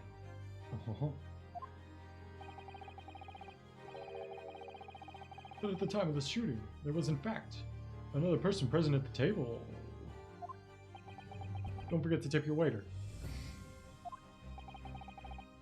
This is indeed true.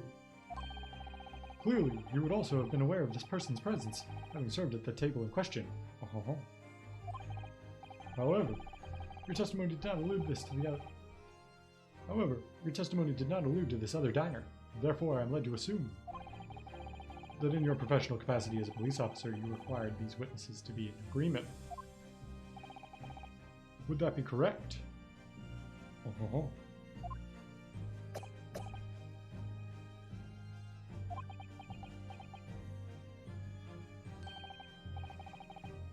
Correct, Your Excellency.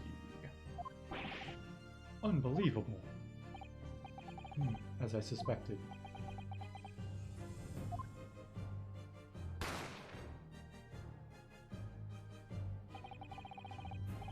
As soon as I heard the gunshot, I ran out of the kitchen to see what had happened. The victim sat slumped in his chair, and beside him, gun in hand, stood the accused student.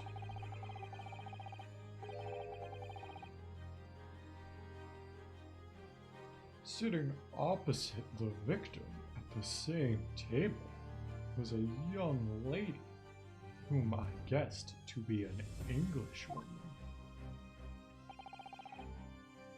So the truth comes out. I immediately sealed off the restaurant and reported the incident to the Bureau. It was then that I received some special orders. Special orders, you mean to say? Remove the Englishwoman from the scene at once. It was made clear that the English woman's presence at the restaurant was to be concealed. Those were my orders. But what if this English woman was the killer? I think it would be in everyone's best interest not to pursue that idea. The Empire views the friendly terms of its relationship with Britain more highly than anything at the moment. An Englishman has been murdered on our soil. To name an English woman as the primary suspect. Well, without irrefutable evidence, that would be completely out of the question. So that's the reason for the disappearance of the Phantom Woman in this case. But it's not right.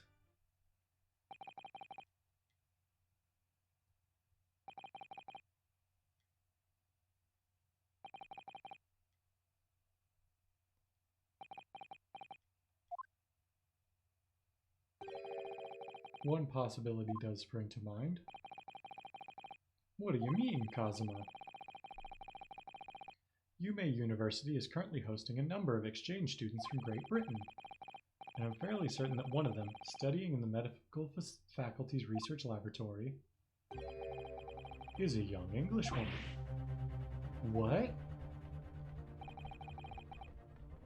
You're a shrewd man. I can see why you're the chosen candidate for the overseas study tour. When I removed the woman from the scene of the crime, I thought it prudent to check her identity first. Then the court demands that you name the lady in question at once, Inspector.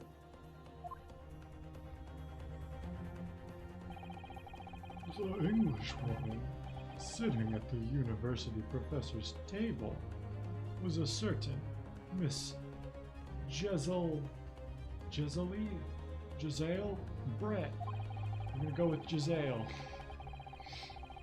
She is indeed a foreign student studying in the research laboratory of Yume University's medical faculty.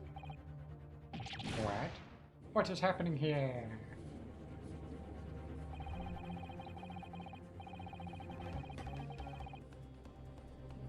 Text? Nope, nothing important. Okay. I admit that under orders from the police bureau, I erased all evidence of this lady's presence at the scene, and ordered these witnesses to make no mention of her in their testimonies.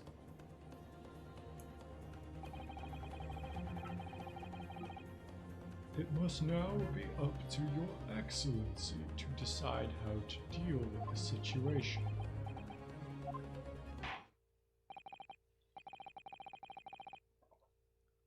Very well. My thoughts on the matter are as follows. Thus far,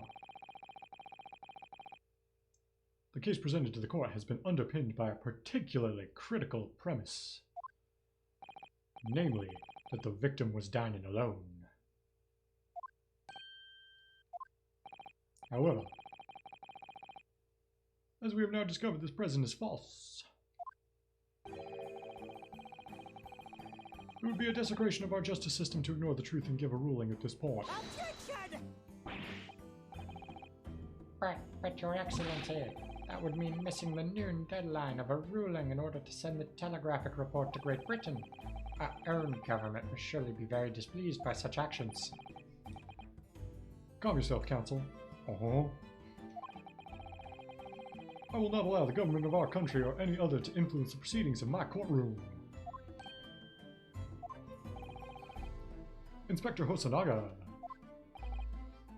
Yes, sir. You will locate this Giselle Brett and escort her to the courtroom with the utmost urgency. At once, Your Excellency. Right.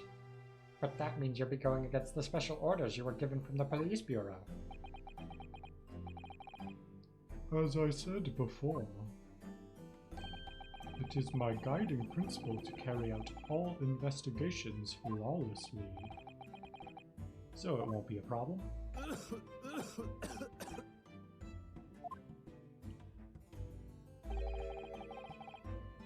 Nothing will get in my way.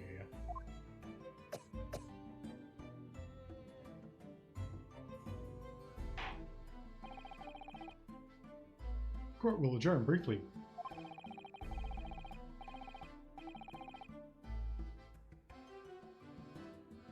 The prosecution must call the English student Jesely Brett to the witness stand. Do I make myself clear? Uh-huh. Yes. Your Excellency. Good. We will have a 30-minute recess before the reconvening. Uh-huh. To be continued. Is this like the... I don't know if it is, but is this the first Ace Attorney game to have like a chapter break in the first case? I can't remember any of the other ones doing that.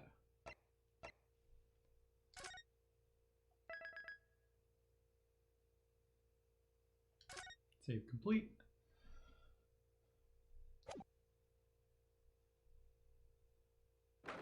Oh man, I forgot the voice for the bailiffs.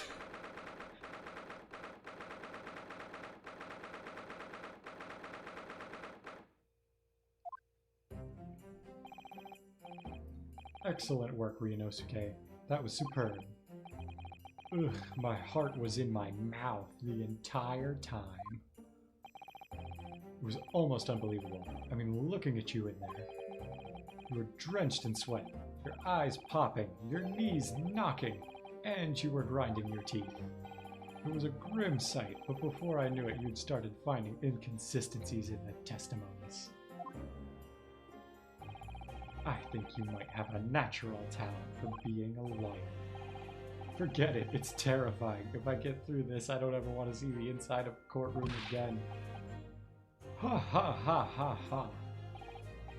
Anyway, it looks like we've exposed your phantom lady at last.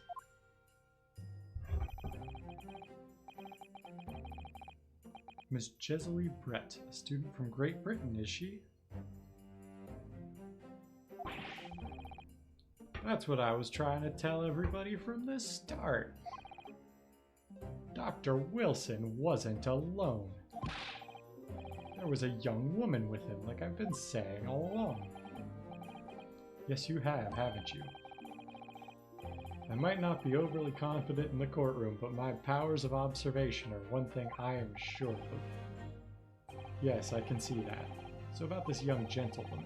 Thanks to our detective friend, she was hastily escorted away from the scene, it seems. Did you see what happened with that? No, I didn't see any of it. I was just on my way out of the restaurant myself, and then on the floor next to Dr. Wilson's table, I noticed there was a gun lying on the floor, and just after I bent down and picked it up, bang.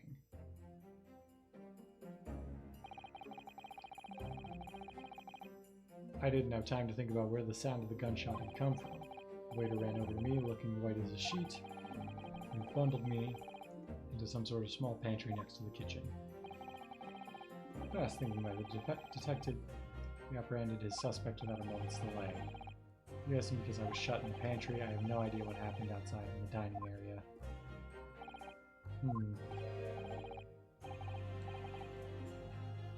Ah, there you are. Well done, both of you. I don't know which voice this is. Professor Mikotoba. Well, it seems that I was right. The pair of you make an outstanding team. You've exceeded my expectations, I have to say. I have become a Southern gentleman since last time we spoke, because the guy doing the voices cannot remember what voice he gives people. if they're off screen for more than like a minute. Yes, it seems you planned this from the start. You arranged things so I wouldn't be able to act as the lawyer in this trial. Our modern country is still in its infancy. Our justice system even more so. I do declare. Which is why I firmly believe that we need to send our brightest young stars overseas to learn all they can. I wanted to avoid a situation that may have resulted in your study tour to Great Britain being cancelled. Well, it makes no difference. Lawyer or otherwise, if I'm the kind of man who can't help his best friend avert the worst crisis of his life, I shouldn't waste everyone's time by going to study overseas anyway. What are you saying, Kazuma? So that's your stance. I was afraid you'd feel that way. Kazuma? Well then, it looks like it all comes down to you, young man. To me? Yes, you need to prove your innocence and uncover what really took place in that restaurant. I do declare I very much want to know the truth. After all, I have a personal connection to this case. Come to think of it, he said the same thing earlier this morning, didn't he? If you don't mind me asking, Professor, did you know the victim? Yes, I did. As you're probably aware, Dr. John H. Wilson was a visiting professor at UMA, and it was I who invited him. Oh, I see. I didn't know that before. Anyway, you're about to go into battle. The victim was a university professor from Great Britain, and a well-known one at that. Naturally, our government is looking to identify and punish the culprit as quickly as possible. But let's not forget who we're going up against. The gentlewoman whose involvement our police bureau went to extraordinary lengths to hide. Yes, and I'm sure the prosecution will be using every tool at their disposal to quash your case. But I've no doubt that you pair will put up a good fight right to the last. Best of luck. Thank you. Oh, my voice is gonna go. Now then. Now then, I need you to run an errand at the university at once. There's something I think we may need. Of course. Good luck, Kazuma-sama. Oh, my voice is already breaking, and I'm gonna have to figure out how to do probably multiple female voices at some point. Defendant Naruhodo, court recess is over. Please make your way back inside the courtroom at once. It's time. Let's get back to it, partner. Let's get in there and deal a decisive blow before those old fossils know what's hit them. Kazuma. What? Thank you. Really? What for? Well, if you hadn't said you believed in me, then I'm fairly sure I'd already have been found guilty by now. Look, I have faith in you. And as a lawyer, and as a friend, coming from you, that means a lot. If I'm found guilty in this trial, he's really going to give up on his dream of studying abroad. That's the kind of true friend he is. So this isn't just my battle anymore. Whoever we're up against, we absolutely cannot afford to lose. Alright then. I'll save the thank yous for after the trial. You can treat me to one of those sukiyaki meals I like from Yume Cafeteria on University Street. With an extra large portion, of course. I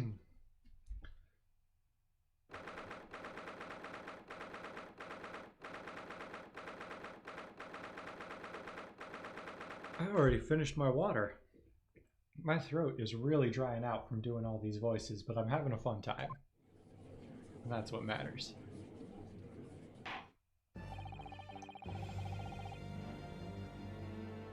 The court hereby resumes the trial of Ryunosuke Naruhodo. Oh. Prosecutor Ouch. What have you managed?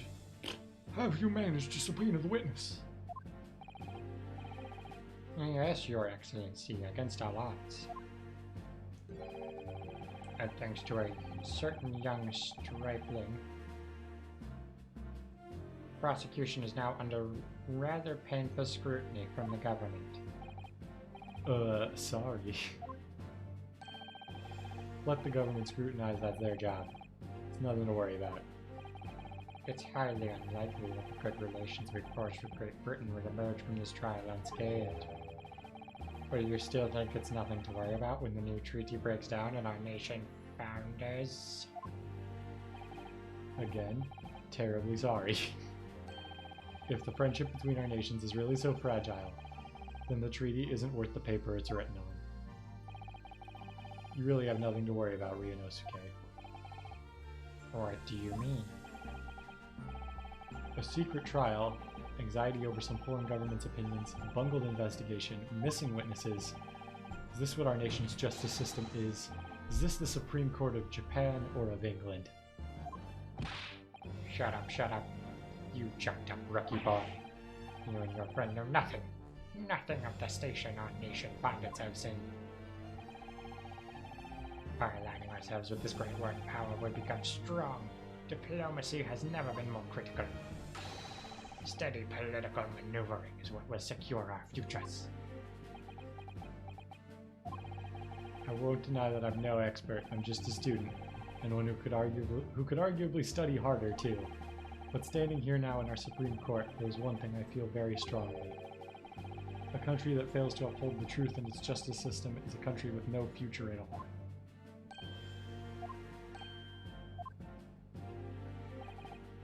Well said, Ryunosuke, despite the wide-eyed look of terror. You little brats! Thank you, Counsel. Thank you. Thank you very much. This court is the pinnacle of our nation's justice system and exists solely for the pursuance of truth. With that in mind, this trial will now resume with the next witness taking the stand. A visiting student from Great Britain, Miss Jesily Brett. Please welcome to the stage. Yes. Your Excellency.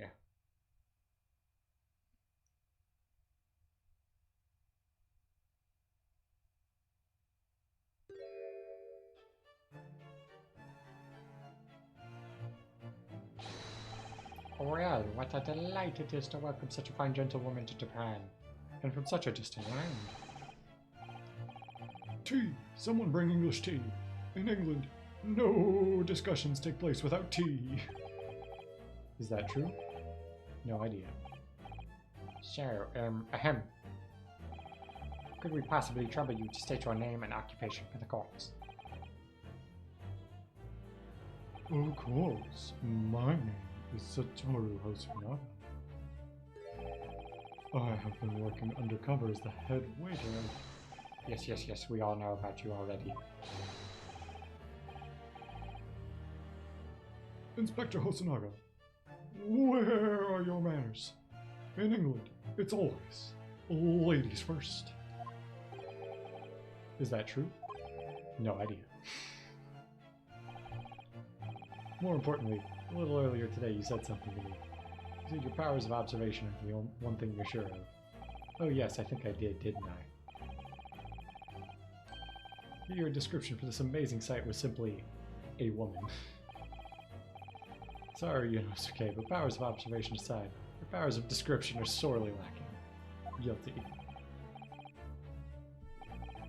So, dear lady, once again, if we may trouble you for your name and occupation, please.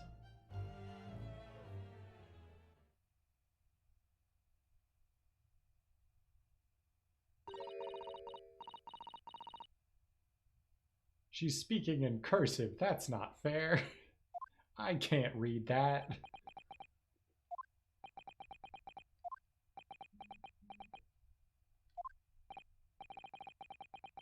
I'm terribly sorry, dear lady, but what?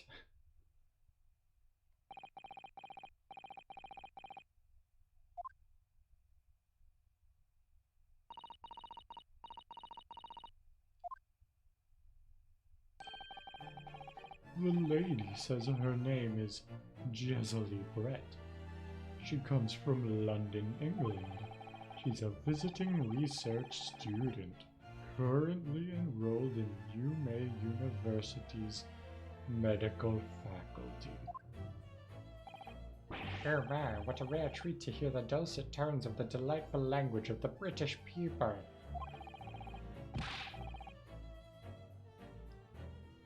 I'm afraid I don't understand a word you said, but it was as beautiful as Hummingbird's song. As far as I can tell, the detective is translating her words faithfully enough. Yes, I agree. You'll obviously do fine in England, Kazuma. Her English doesn't rattle you at all, does it? Nor you. You've clearly been paying attention in your English classes, Ryunosuke. Then why didn't I understand what she was saying?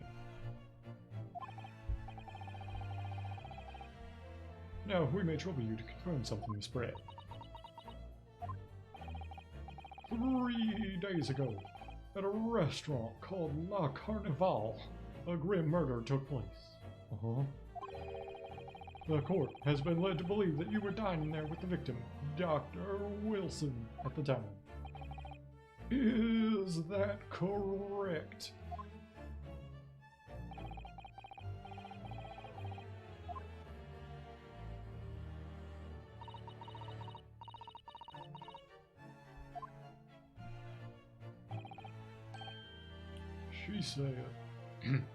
She says yes. This could take some time. Even though she's studying here in Japan, she can't speak any Japanese.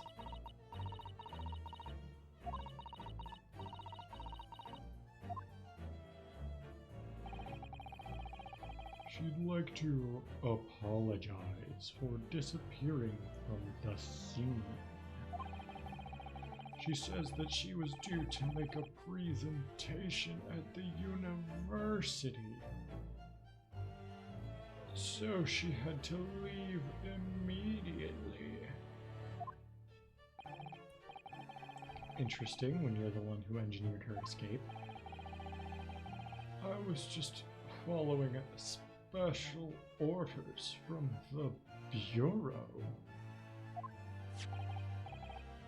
Well now, dear lady, would you be so kind as to cast your eyes over to this photographic print? Seeing as you were so unfortunately present at the scene of the crime, could it be that your resplendent eyes caught sight of the wicked perpetrator, perhaps?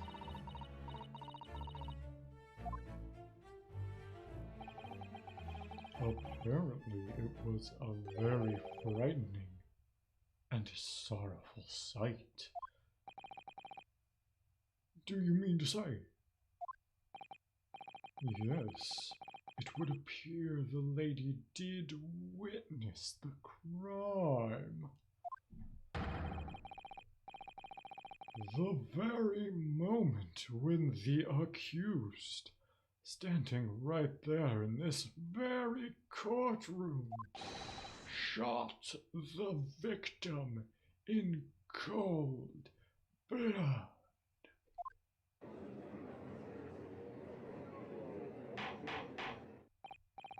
Order in my court. Did you hear that, Your Excellency? Here we have an absolutely conclusive witness statement. Well, it looks like it's clear now. Clear who our real enemy is. Unfortunately, I will have to ask you to formally testify if you please. Kindly tell the court the exact nature of this frightening and sorrowful sight you described. Uh-huh.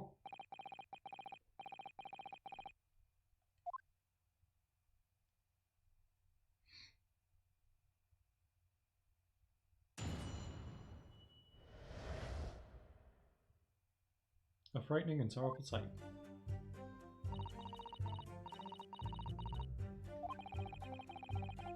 I had arranged to meet for a slightly late luncheon with Dr. Wilson that day.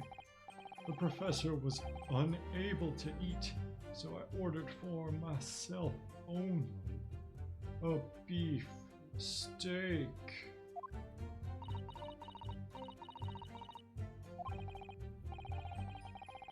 After a while, the accused came over to greet the professor, and they got into a fierce argument. Then, not long afterwards, the accused took the professor's gun and shot him right before my eyes.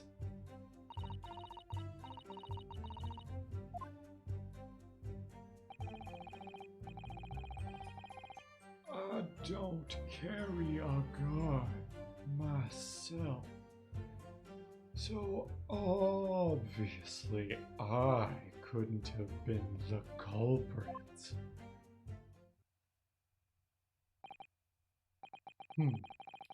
This is a condemning testimony indeed. No, I didn't have any kind of argument with the professor at all. And they're gonna yell at us. Quiet, you filthy wretch. Look at you, you black-hearted blackguard. And look at this snow-white angel. I'm sure even a dark-minded scoundrel like you can imagine whose words the court is going to believe. You're still making the same mistakes, Rinosuke. Doesn't blurt out when you're goaded like that. That's a lesson you need to learn. But he's so annoying. Of course, I was at the scene as well. I took statements from this lady and the two witnesses who testified before and reported back to the Bureau. Hey Fridays, how you doing?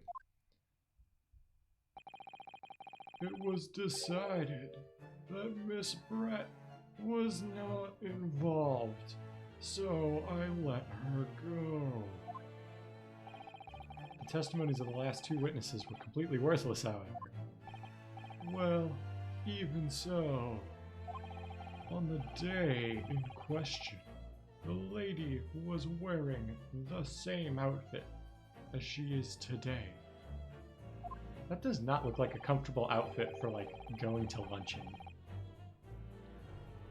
As you can see, there's nowhere about her person where she could conceal a firearm, except, you know, in that oversized hat, or the fancy tail thing on her dress that I don't know what it's called. There we go. I would think she can hide a gun almost anywhere in that outfit if she wanted to. Unless and until the precise location where the witness is to have hidden a weapon can be shown, this is moot. There are no pockets in my outfit. I have nowhere to hide a gun. These are the witness's own words on the matter. That's ridiculous. Only I would... Dude, that's not cool. I mean, she's probably a murderer, but... You don't just do that. Don't think about doing anything rash, Rinosuke. But I didn't fire the gun I picked up. There must have been another gun there that day. You're right about that, which means this lady was hiding a gun somewhere. Yes, that's what we have to prove now. And to do so, we will need to pull her testimony apart.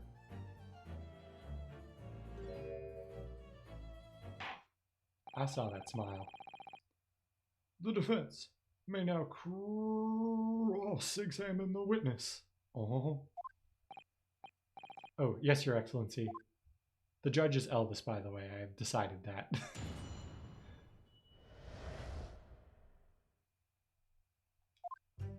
So I think the move is to press every single statement. After 2 p.m., in fact. That's really quite a late lunch, isn't it? You don't keep up with the latest fashions from Britain, do you? Late luncheons are en vogue. Isn't that right?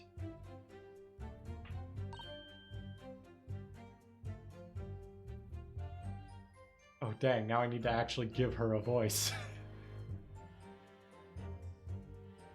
No.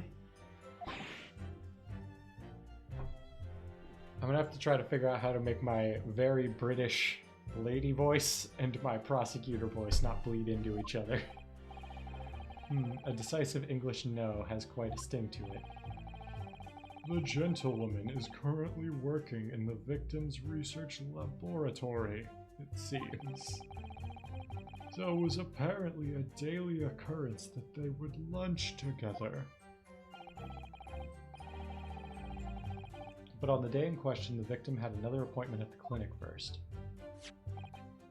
Yes, which we can prove from the medical report card that was submitted as evidence earlier. That's right. Miss Brett and the victim went to lunch following the victim's treatment, which is why it was so late. Yes, that all makes perfect sense. Such wonderful logic. What a shining example of English intelligence this fine gentlewoman is. So you both arrived at the restaurant. What happened next?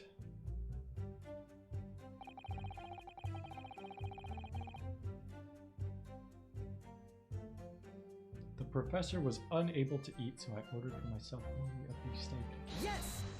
I'm trying to think if there's anything we like already have that we can present, but I don't think we do.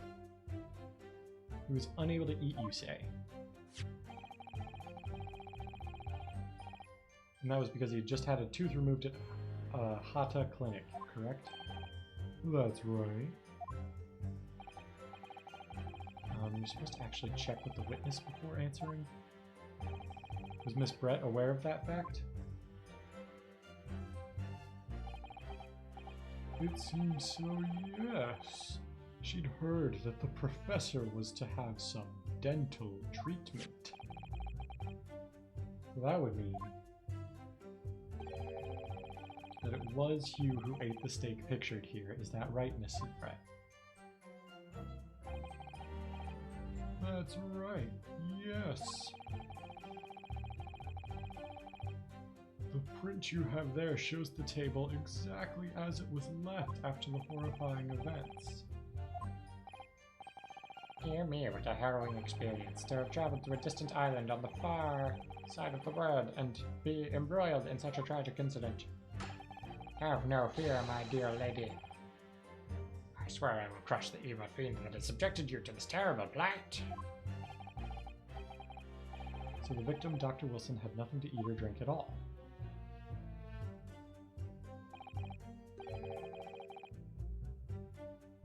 That's right. That's right. Other than some carbonated water. Just water.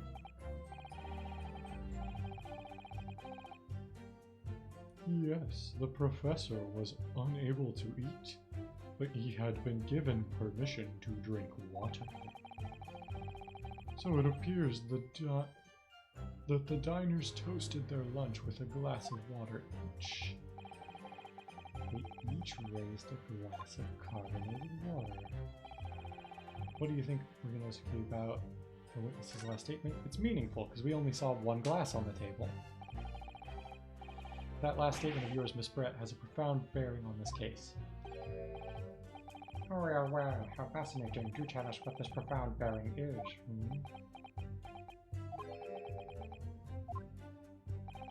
The significance of the statement will become apparent when the time is right.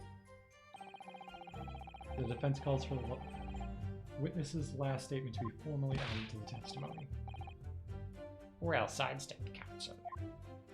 Yes. Very well. Miss Brett. Kindly repeat what you just said to be added to your official testimony.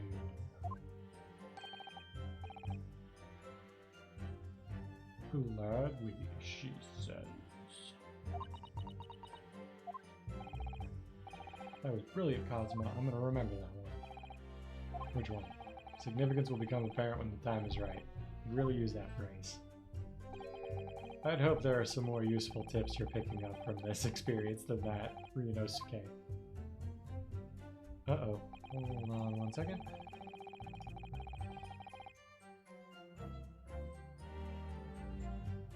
Just checking one thing.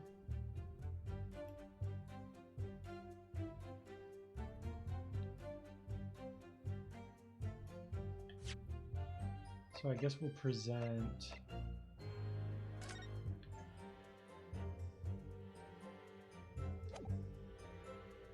Yes!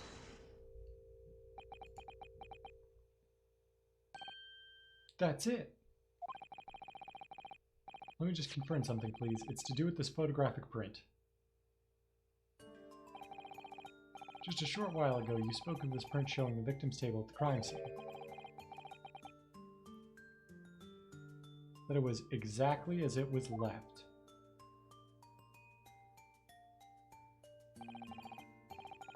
That is Correct, the lady says.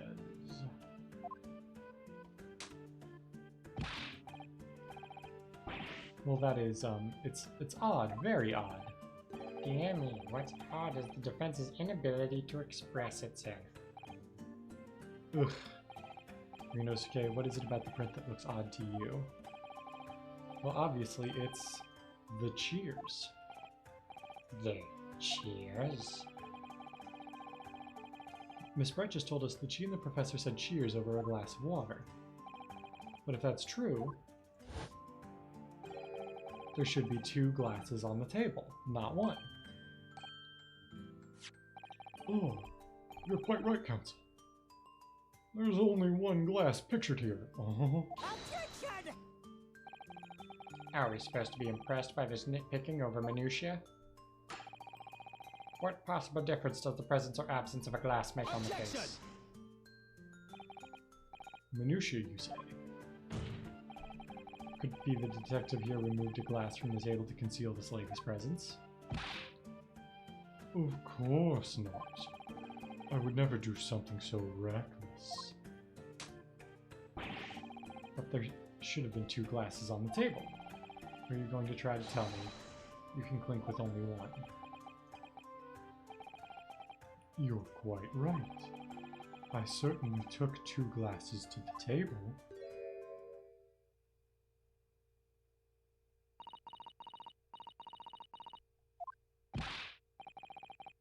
Inspector, what did this lady have to say?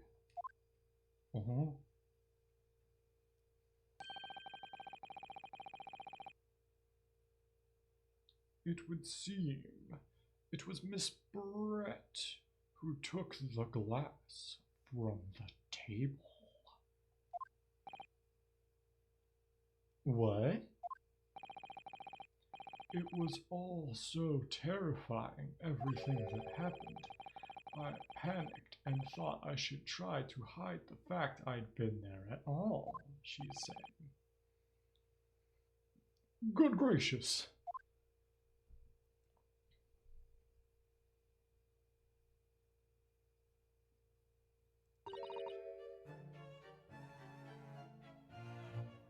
Sorry.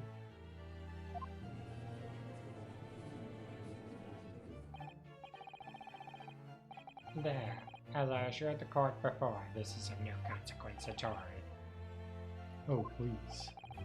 We must remember that the student had just murdered this lady's luncheon companion before her very eyes. Who could blame her for concealing a glass or 2 in her state of disarray? That's absurd. Oh, really? So do we take it that you are now going to accuse this vulnerable, young, and beautiful woman of mischief? What? No, no, no. This can't be put down to mischief. I'd like to know exactly how the lady took the glass from the scene.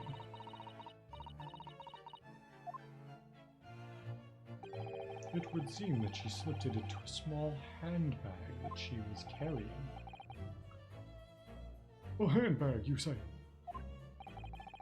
Yes, Your Excellency. A small, handheld pouch, commonly carried by well-to-do women in England. So, the beautiful lady has very graciously explained how and why she removed the glass from the scene now. However, the fact remains that this glass has absolutely no bearing on this case. This student has been trying to confuse the court with logical reasoning, but in the end it comes to nothing. No more pretentious accusations. We've wasted enough time already. Indeed. The lady has offered a satisfactory explanation as to why she removed the glass. I think, henceforth, we can consider the matter to have no bearing on the case. Counsel for the defense, are you in agreement? Well, no, because she said she had a handbag. She can hide a gun in a handbag. I'll pursue this matter further. You need to know that it has some deeper significance. Yes, you're right. So she took the glass away in her handbag. If there's a deeper significance there, it's the handbag. Wait, the lady put the glass in her handbag, you say? Yes, do try to keep up. It's already been explained to the court that all English gentlewomen carry handbags for small items. Let me see. A little while ago, Miss Brett stated the following. There are no pockets in my outfit. I have nowhere to hide a gun. But what she forgot to mention was her handbag, in which it would be perfectly possible to conceal a gun. You're right. Well done, partner. I had a feeling you'd pick up on that too.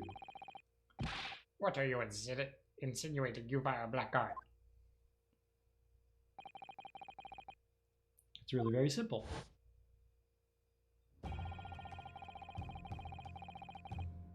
The gunshot was heard when the defendant picked up the gun from the restaurant floor.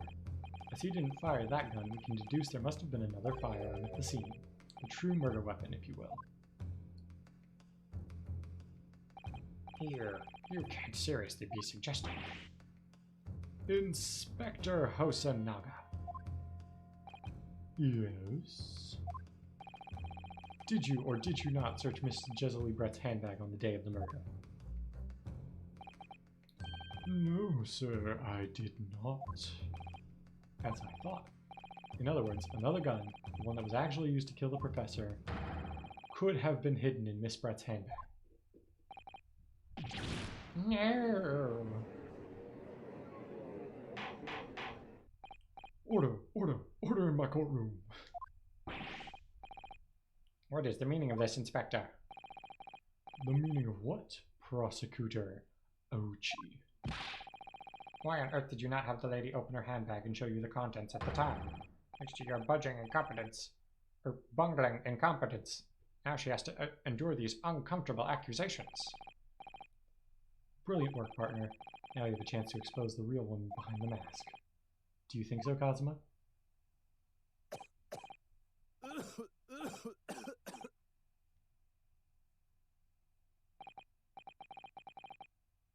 Well, what a sorry situation. Clearly you have no faith in the police.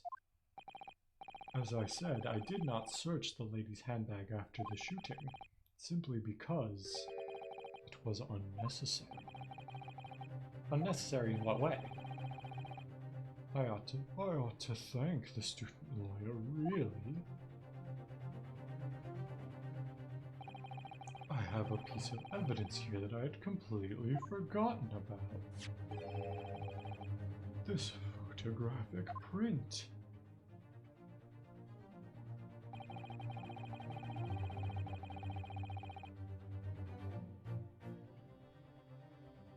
print is of a photograph that I thought would be prudent to take immediately after the shooting. As you can see, it clearly shows Miss Brett's handbag. Well, I never. You can see right through to what's inside. That's right. Apparently, meshwork bags like these are the height of fashion in London at the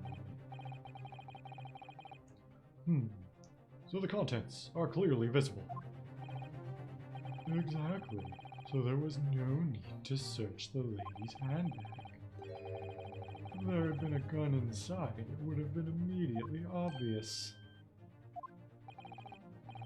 As you can see, there's nothing to imply Mrs. Brett's guilt here. Thank you for helping to prove that, Naruhodo-san. What?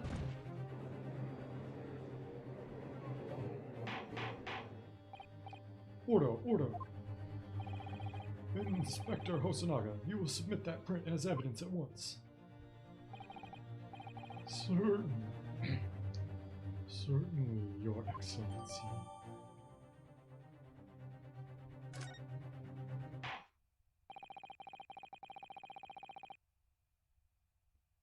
I think you've had long enough to cross-examine the witness, counsel. Let's check out this picture, though.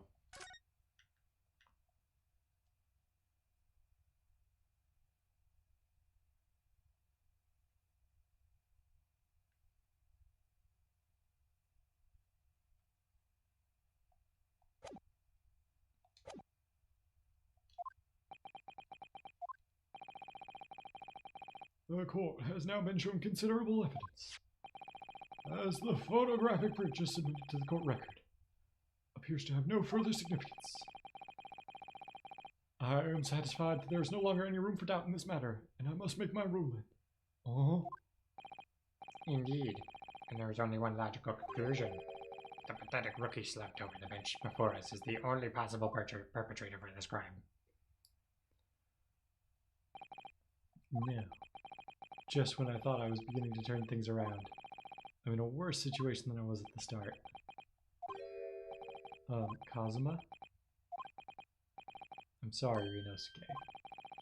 Now that the cross-examination of the witness is over, there's no way to force the trial to continue. What? You mean this is it? I must say you put up quite a fight for a rookie student, but the weak are meat while the strong eat. You are wasting your time. There is no way to defeat true justice. A fact you can chew on to your heart's content from the inside of your cell. This can't be happening. Am I really going to be found guilty of a crime I didn't commit? And Kazuma. His dream of going to study in Great Britain will slip through his fingers. Kazuma. What? Is there really no chance now of turning this trial around?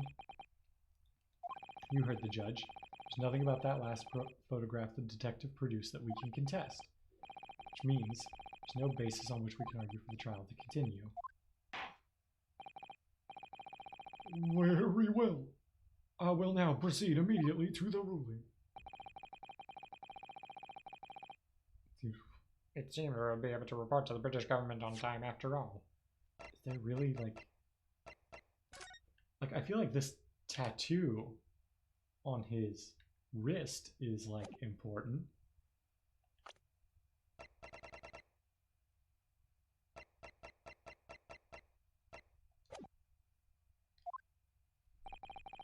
That smug little. Ryunosuke Naruhodo, having considered all that... Oh.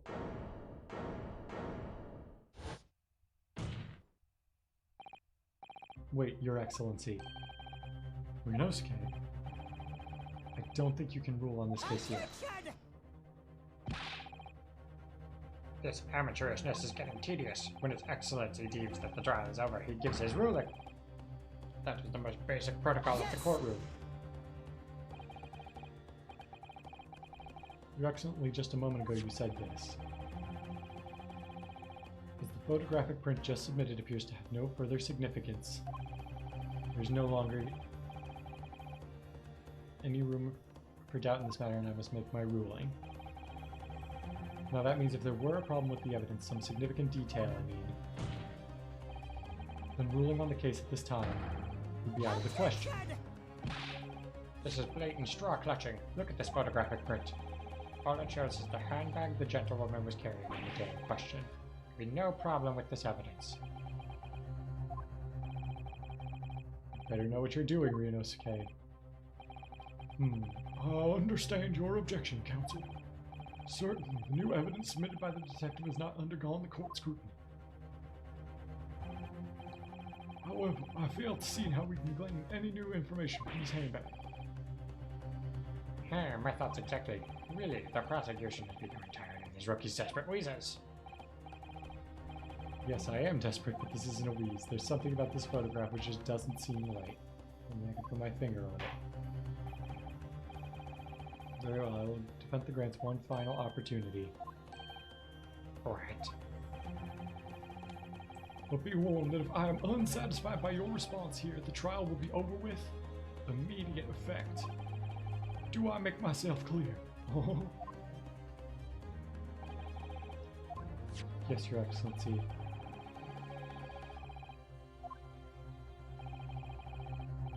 You will identify for the court where in this print we see the significant detail to which you have alluded.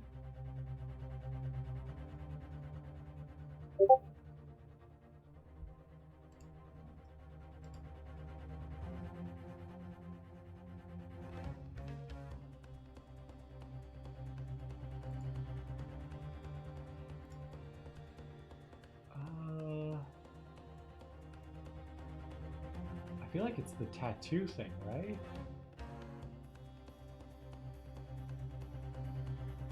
Yes! Look at this here. There's a very unusual mark on the victim's wrist. That is true. It looks almost like a burn of some description. Objection! Dear me, I was pondering what new piffer you would come out with. A burn, you say, on the victim's wrist. Really, that has nothing to do with whatsoever with the magnificent lady's handbag. Yes, that is a burn mark. You're right. Go on, Inspector. The police coroner also noticed it when he was performing the post-mortem examination. It was deemed unrelated to the cause of death, so he didn't note it in his report. What did I tell you? In any case, we have no idea when the victim suffered this burn, do we? And no possible way of knowing either.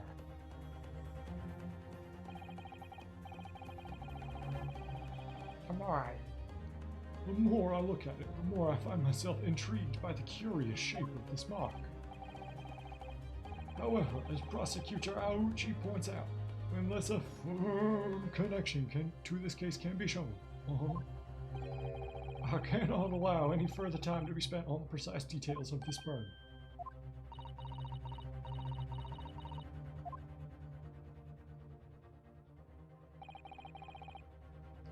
Excuse me, Your Excellency. It would seem Miss Brett has a lunch appointment with the Dean and other university staff. She would like to know if she may be excused from the stand now. Oh, of course, dear lady. We shan't hold you up any longer. I'm quite sure His Excellency is about to give his final ruling anyway. What's your thinking on this, Ryunosuke? Do you believe this burn has something to do with the case? To be honest, I'm not really sure. If I don't keep pushing, then it's all over. I was thinking I should keep digging and digging. I hope that I might uncover something useful. Yes, you're right. I am. We can just link that burn to this case. If we can do that, we might be able to prise this shutting door back open again. Just give up, Counselor. You can't possibly hope to do that. Indeed, I'm afraid that without evidence, I can't allow you to pursue what is little more than conjecture. But if we had evidence? Evidence that irrefutably linked the burn on the victim's wrist to the case, then you would allow it? Okay, is there something that, like, has a mark on it? The symbol of Yume University. Every student wears this pin with pride. Most emblems seem to be either round or rectangular. I like the sparkle design, even though it doesn't really make sense. Although it does cause problems, lots of students end up cutting their fingers on their badges. So is the idea of one of the founders a sharp pin for a sharp mind or something? Okay, so nothing about that.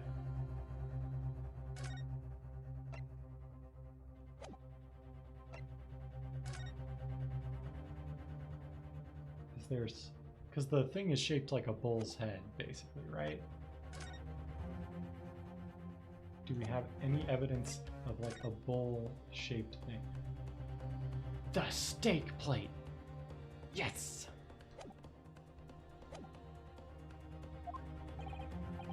Oh, wood, yes. To tell the truth, I hadn't noticed that burn. As soon as you pointed it out, what I did notice was the color draining from Miss Brett's face. Really? I have to find some link between the burn in this case.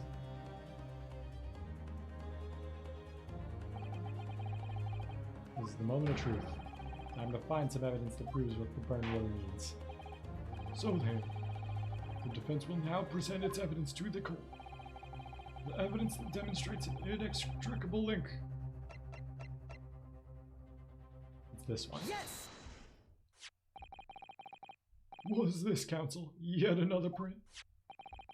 Yes, Your Excellency. I believe photographic prints are an amazing invention.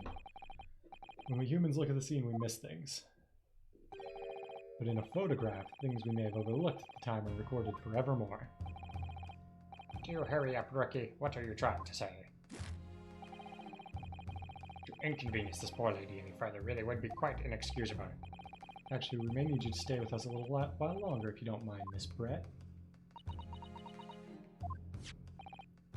You see, it's very clearly visible in this other photograph.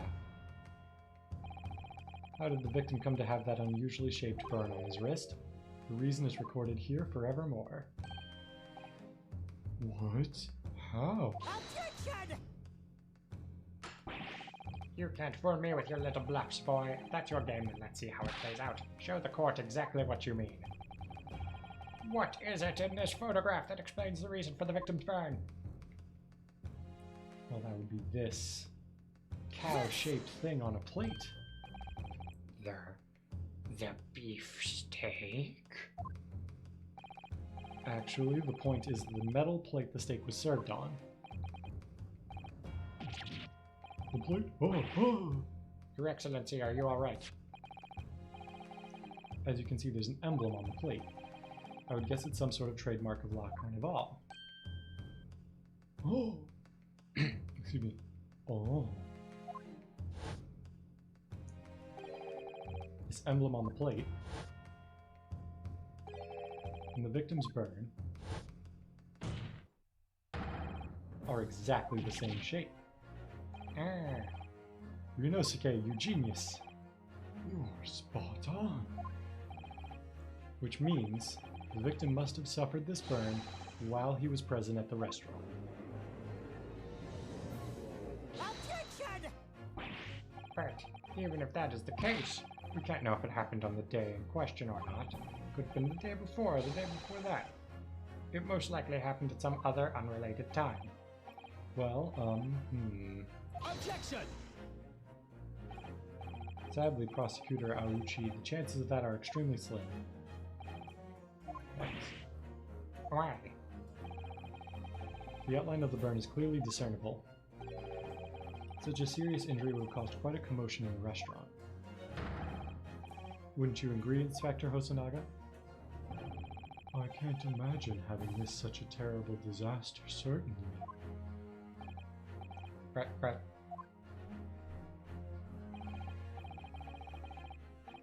I would say, looking at the picture of the wound, that it wasn't suffered very long ago.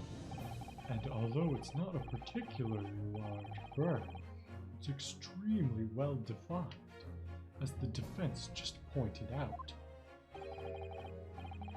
This was no mild burn, that's for sure. Can you be more specific, Inspector? Well, let's see. The plate was at around 90 degrees centigrade. A burn like that would have taken around 3 seconds. It's inconceivable that the victim wouldn't have let out a scream of pain, though. I've been investigating at that restaurant for several weeks already, but I've not heard anyone scream at all. As the head waiter of La Carnival, I can testify to that without hesitation. But you're a detective, not a waiter. Yes! There you have it, something isn't right here. As the detective said, anyone who burnt themselves on a piping hot plate for 3 whole seconds would scream in pain. There's no question of that. And yet Inspector Hosonaga never heard the professor scream, not on that day or any day before it. That's right. And the strange thing is, on the day he was shot, I didn't hear him cry out either. What are you suggesting? Well, if the professor had carelessly laid his wrist on the plate for anything like 3 seconds that day... That would be beyond careless, I think, Counsel. And the rest of us in the restaurant, myself, the sergeant, and the old antiques dealer, all of us would have without any question have heard him scream. Wouldn't you agree, Prosecutor Aochi? Well, yes, I suppose. So the question is, why didn't a single person hear Dr. Wilson scream? I almost don't believe it. Inosuke, do you think? Can it really be true? I never dreamt we'd arrive at a conclusion like this, but I'm starting to think that maybe we've been led into a terrible trap.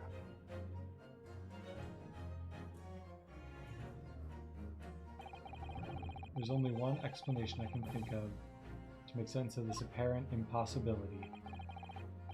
On the day in question when he suffered the burn to his wrist, Dr. Wilson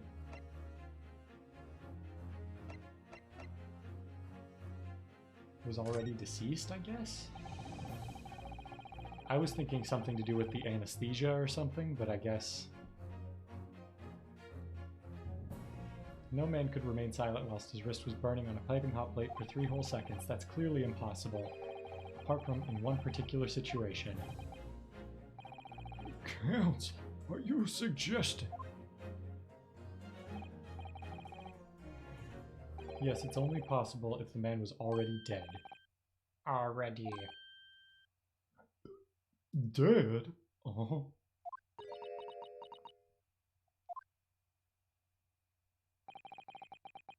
Knowing what we know now, it's the only possible explanation. When the beef steak was brought to Dr. Wilson's table that day, the professor was already dead. That's madness. Order, please. Counsel, explain this absurd notion at once. Uh-huh. The victim was killed by a gunshot. That's right. That's absolutely right, Your Excellency. This is just a ridiculous ploy by the rookie student who clearly has no grasp of the facts. No, No, Prosecutor Aochi, it's you who has no grasp of the facts. I beg your pardon. As soon as it became apparent the victim had suffered that burn while at the restaurant, this whole case was turned upside down. Or have you not grasped that yet?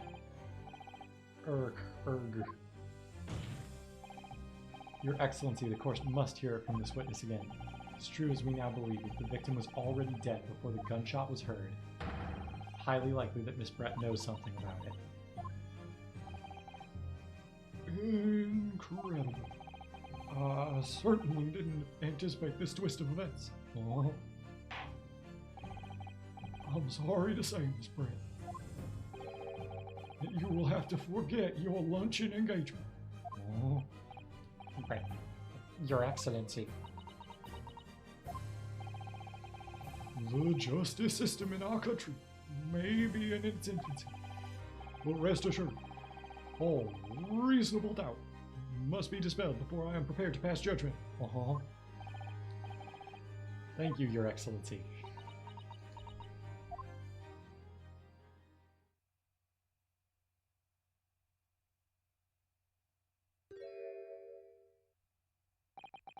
What was that smile? yes, of course. I mean, I'd be delighted to help. Especially if it helps relations between my country and yours. Trying to do a British lady voice. This does not work. Miss Brett, you speak Japanese? Well, of course I do. I am studying in your country after all. But then, why have you been speaking through an interpreter until now?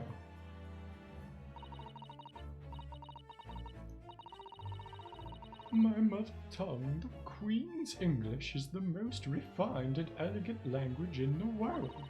As a gentlewoman, I tried to avoid speaking in your vulgar tones as much as possible. But it seems the men in this land possess none of the chivalrous virtues of English gentlemen.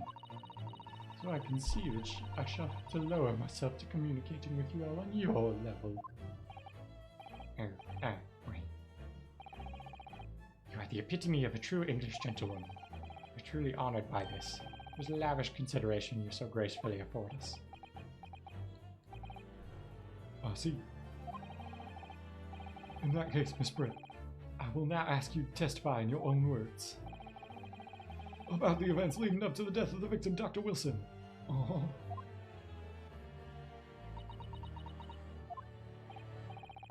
So we're finally going to hear her own words on the matter. Things are getting interesting, Ryunosuke.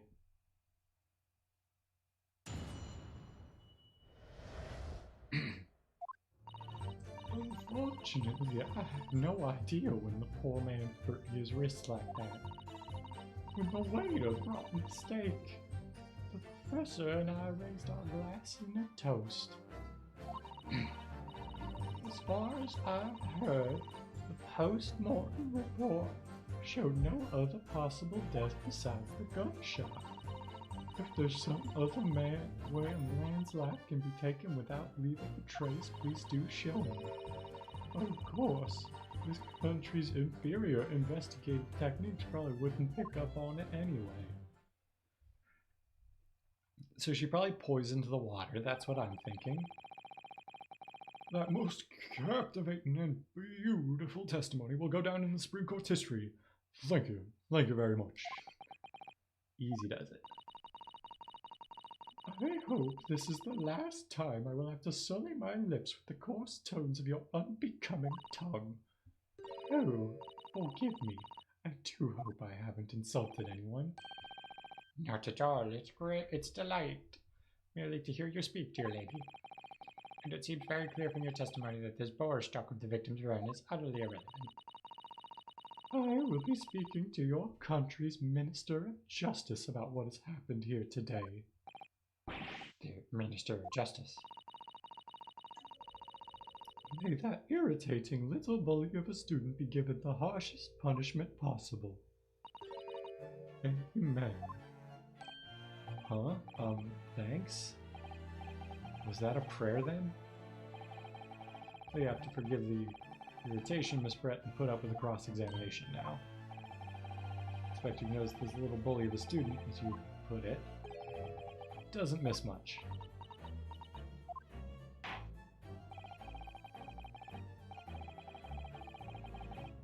Final cross-examination instrument. If you fail to demonstrate any problems with this witness's testimony, I will be ruling on the case immediately. Is that clear?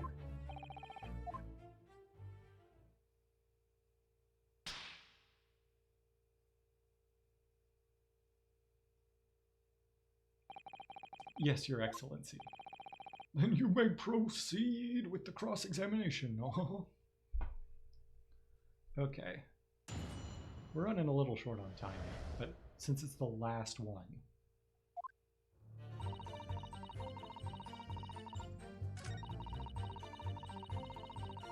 Raised our glasses in a toast. As far as I heard, the Post-Mortem Report was no other possible cause of death besides gunshot. Some other way a man's life can be taken without leaving a trace. Please do show me. Yes! Can we press on this and say poison? Without leaving a trace. Someone is shot, or strangled, or stabbed, or thrown from a height. However, a person's life is taken, there are always telltale traces on the body. Quite right, dear lady. And as our police force has thoroughly examined the body, which is just there can be no doubt. Isn't that right, Inspector Hosonaga? As I've said, I always aim for a flawless investigation. There will be physical traces with those causes of death, that's true, but maybe there's some other way of killing someone that doesn't leave a mark. If heaven forbid you doubt me, young man, you're going to have to tell everyone how exactly you think the professor did lose his life. Otherwise, I'm afraid your argument falls rather flat, doesn't it? No pierced thought called such a sweet young lady's innocence into questions. On my honor, I, Takatsuchi Aoji, cut down any who dare say, cast such aspersions. Way of killing someone that leaves no trace. We need some evidence to back us up here. Evidence.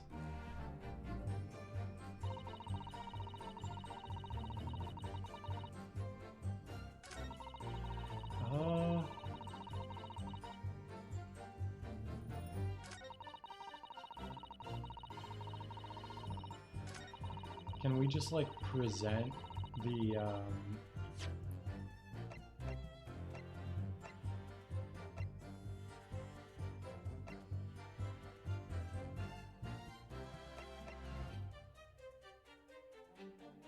photograph and say the bottle of water?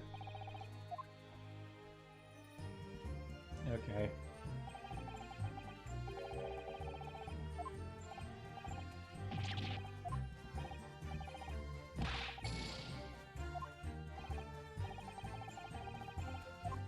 I'm not gonna read the failure stuff, because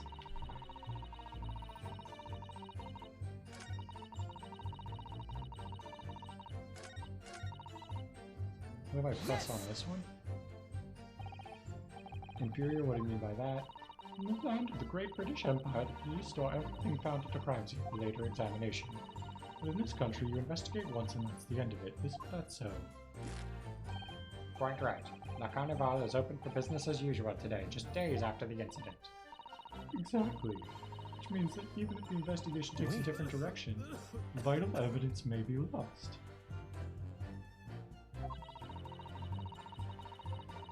Doesn't even occur to your naive detectives to try to preserve the crime scene. I'm trying to be as tactful about this as I can, you understand. Ah, a killer blow. The lady is as formidable as she is beautiful. Hazen is actually admitting our police may be flawed. Perhaps Prosecutor Ayuchi is finally starting to see some sense. I very much doubt that. Still, there's something about what Miss Burst just said. There's a moment before when something didn't quite seem right.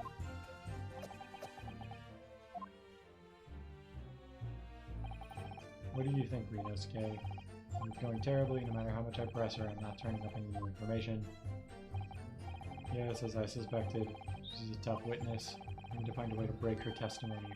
Cross-examination will be over. And that would mean, to find a way, there must be some clue somewhere to help us find a chink in her armor. Kazuma. What, Rinosuke? Here's one thing I noticed. Something that's been bothering me. Thomas Brett. Actually, no. About the person standing next to her. Inspector Hosonaga. Detective. Yes, he seemed to react a little strangely to Miss Brett. Statement. Wondering if it might be significant. If it might present an opening, maybe. Alright, I have an idea. Try pressing around that last statement one more time. This time, instead of targeting the woman herself, let's see what we can get out of the detective. Alright then.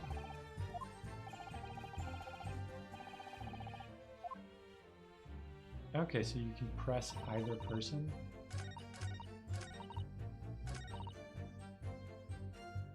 Yes!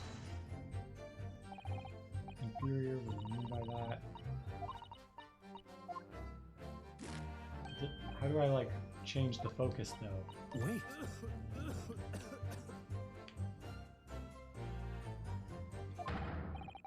Yes, there it is again. The detective's reaction is just the same as before. Why? Until now, the detective has been the same with Mrs. Brett as her interpreter. Things are very different now. For this testimony, the detective is just listening to what the English woman has to say. This could be a golden opportunity. When people are actually testifying, they're usually very careful not to let anything slip. However, when they're listening to someone else speak, I find they often let their guard down. You're right, look at him, he's lost in his own thoughts. It's time to pursue the man in this train of thought. Pursue? I'll explain how to do it now. It's okay. It's all to do with the witness marker. At the moment we're focused on Miss Brett, who's the person actually making the current statement. But by moving the marker left and right with the D-pad, you can turn your attention to other people on the stand. While you're looking at the other witness, you'll be able to pursue them with X. If you catch a person just at the right time, you might uncover some new information to pursue. If you ever notice a strange atmosphere amongst the people on the stand, take a good look around. So first I should move the marker across and focus on the detective, then pursue him with X and see what's on his mind. Here we go. Wait.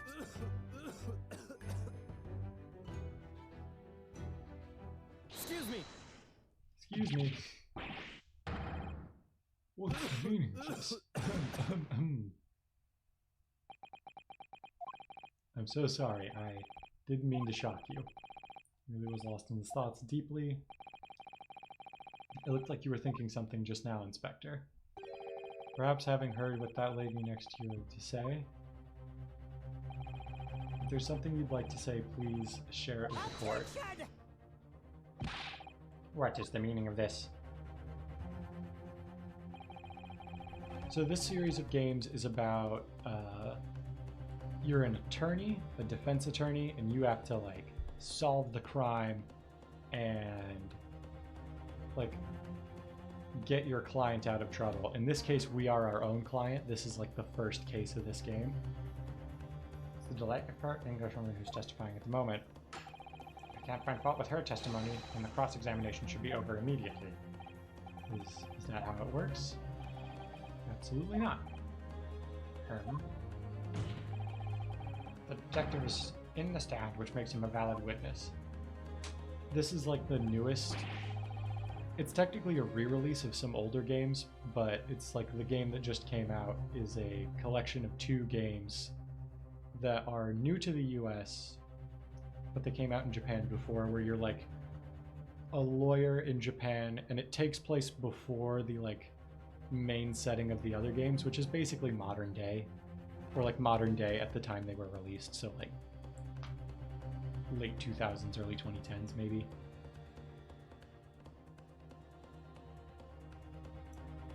Not to mention the fact that he's intimately involved in the case. Inspector Hosonaga, Yes.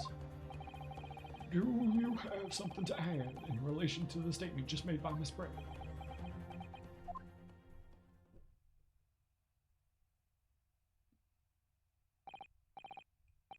Well, yes, if you don't mind, I would like to speak.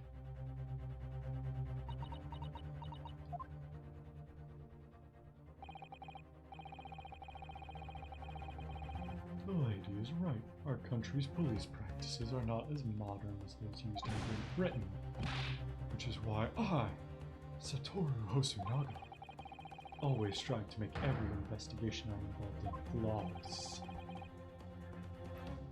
What do you really mean by that? I'll tell you what, I won't have evidence lacking on my watch. I'm not afraid to take everything I can from the scene of the crime. It's preserving evidence, you see. I don't care if they call me a crime scene thief. I'm not ashamed of what I've done. Crime scene thief? Well, it looks like the lady's remarks touched a nerve there.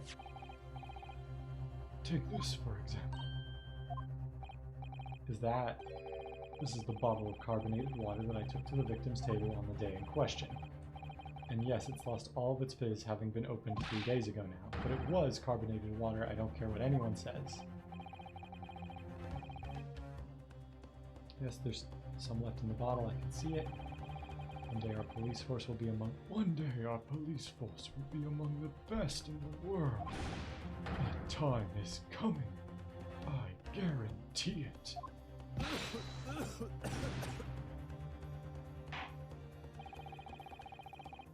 I can't say I condone the witness's actions, but I do understand the sentiment. The court will accept the glass bottle of water as evidence.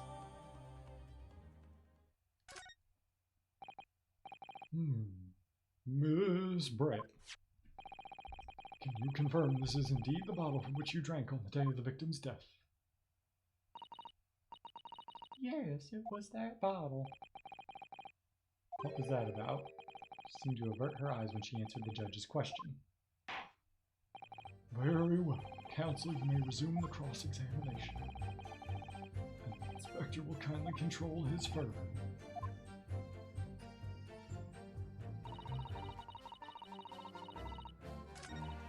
So, now can we present the bottle?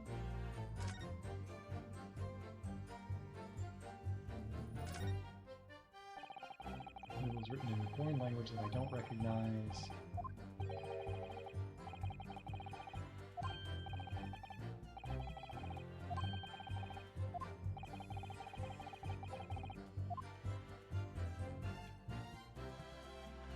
And we can also like inspect the evidence and whatnot for details, but I think there's nothing really to inspect here. We just need to present this.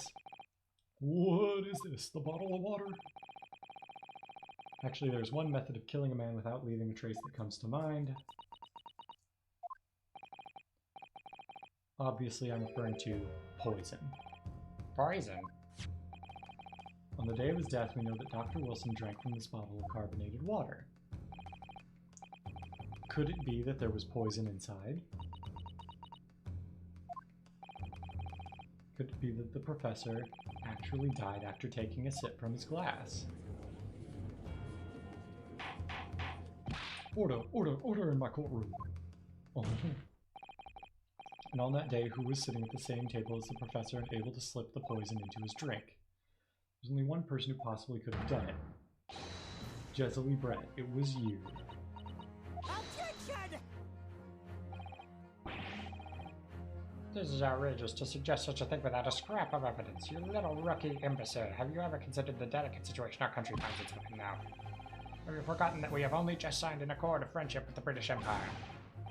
Have you even the vaguest inkling that your rash accusations could jeopardize the entire treaty? This is not a political arena. This is a trial to determine one individual's guilt with respect to one crime. Alright. The fact that this woman is British makes no difference. We are here to determine the truth. If I may, I will science you.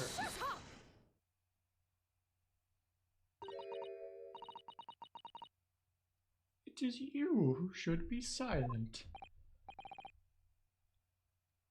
Of course.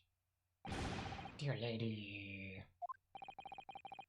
Where did that come from? She just snapped. I'm afraid I have spoken unfairly before. I offer my most humble apologies. I'm sorry, my lady. To what are you referring?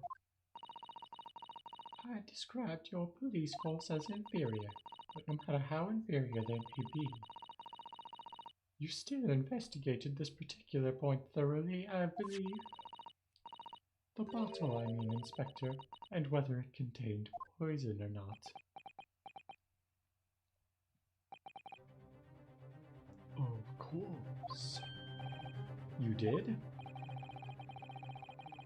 Have you forgotten what my guiding principle is already? I strive for a flawless investigation every time. I don't believe it.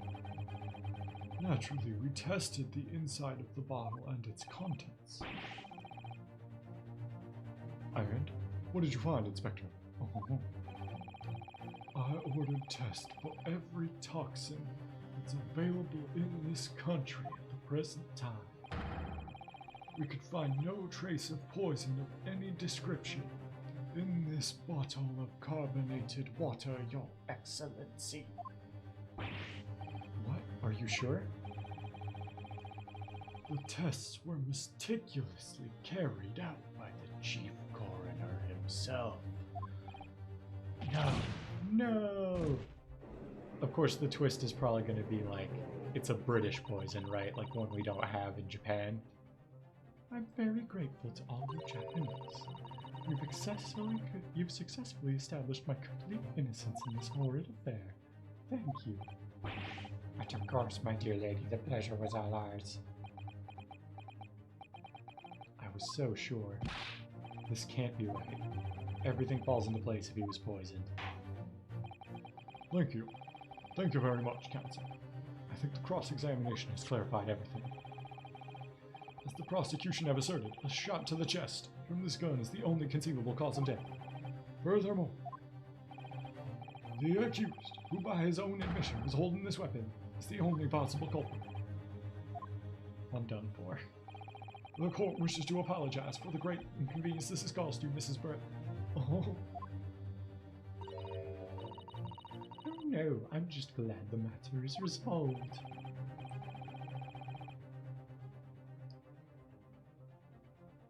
Before proceeding, I must ask the counsel of the defense. Do you have any further new evidence to present to the court at this point? Kazuma? I'm sorry, Inosuke. Nothing more. Well, if you'll excuse me now, I really must be leaving.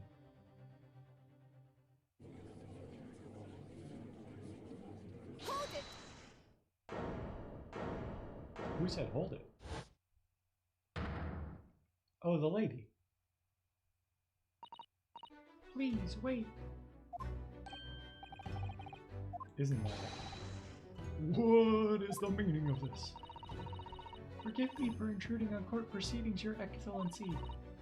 Susato Mikotoba, Judicial Assistant to the Defense. Mikotoba? In my darkest hour, with nowhere left to go, she appeared like a bolt of lightning. And in her hand, she carried a small package wrapped in a furoshiki cloth.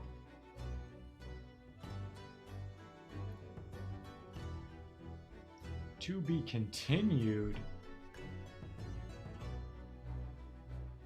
I am afraid in that case we are going to have to leave this off for another time because it is already past the time I usually like to get things done around here.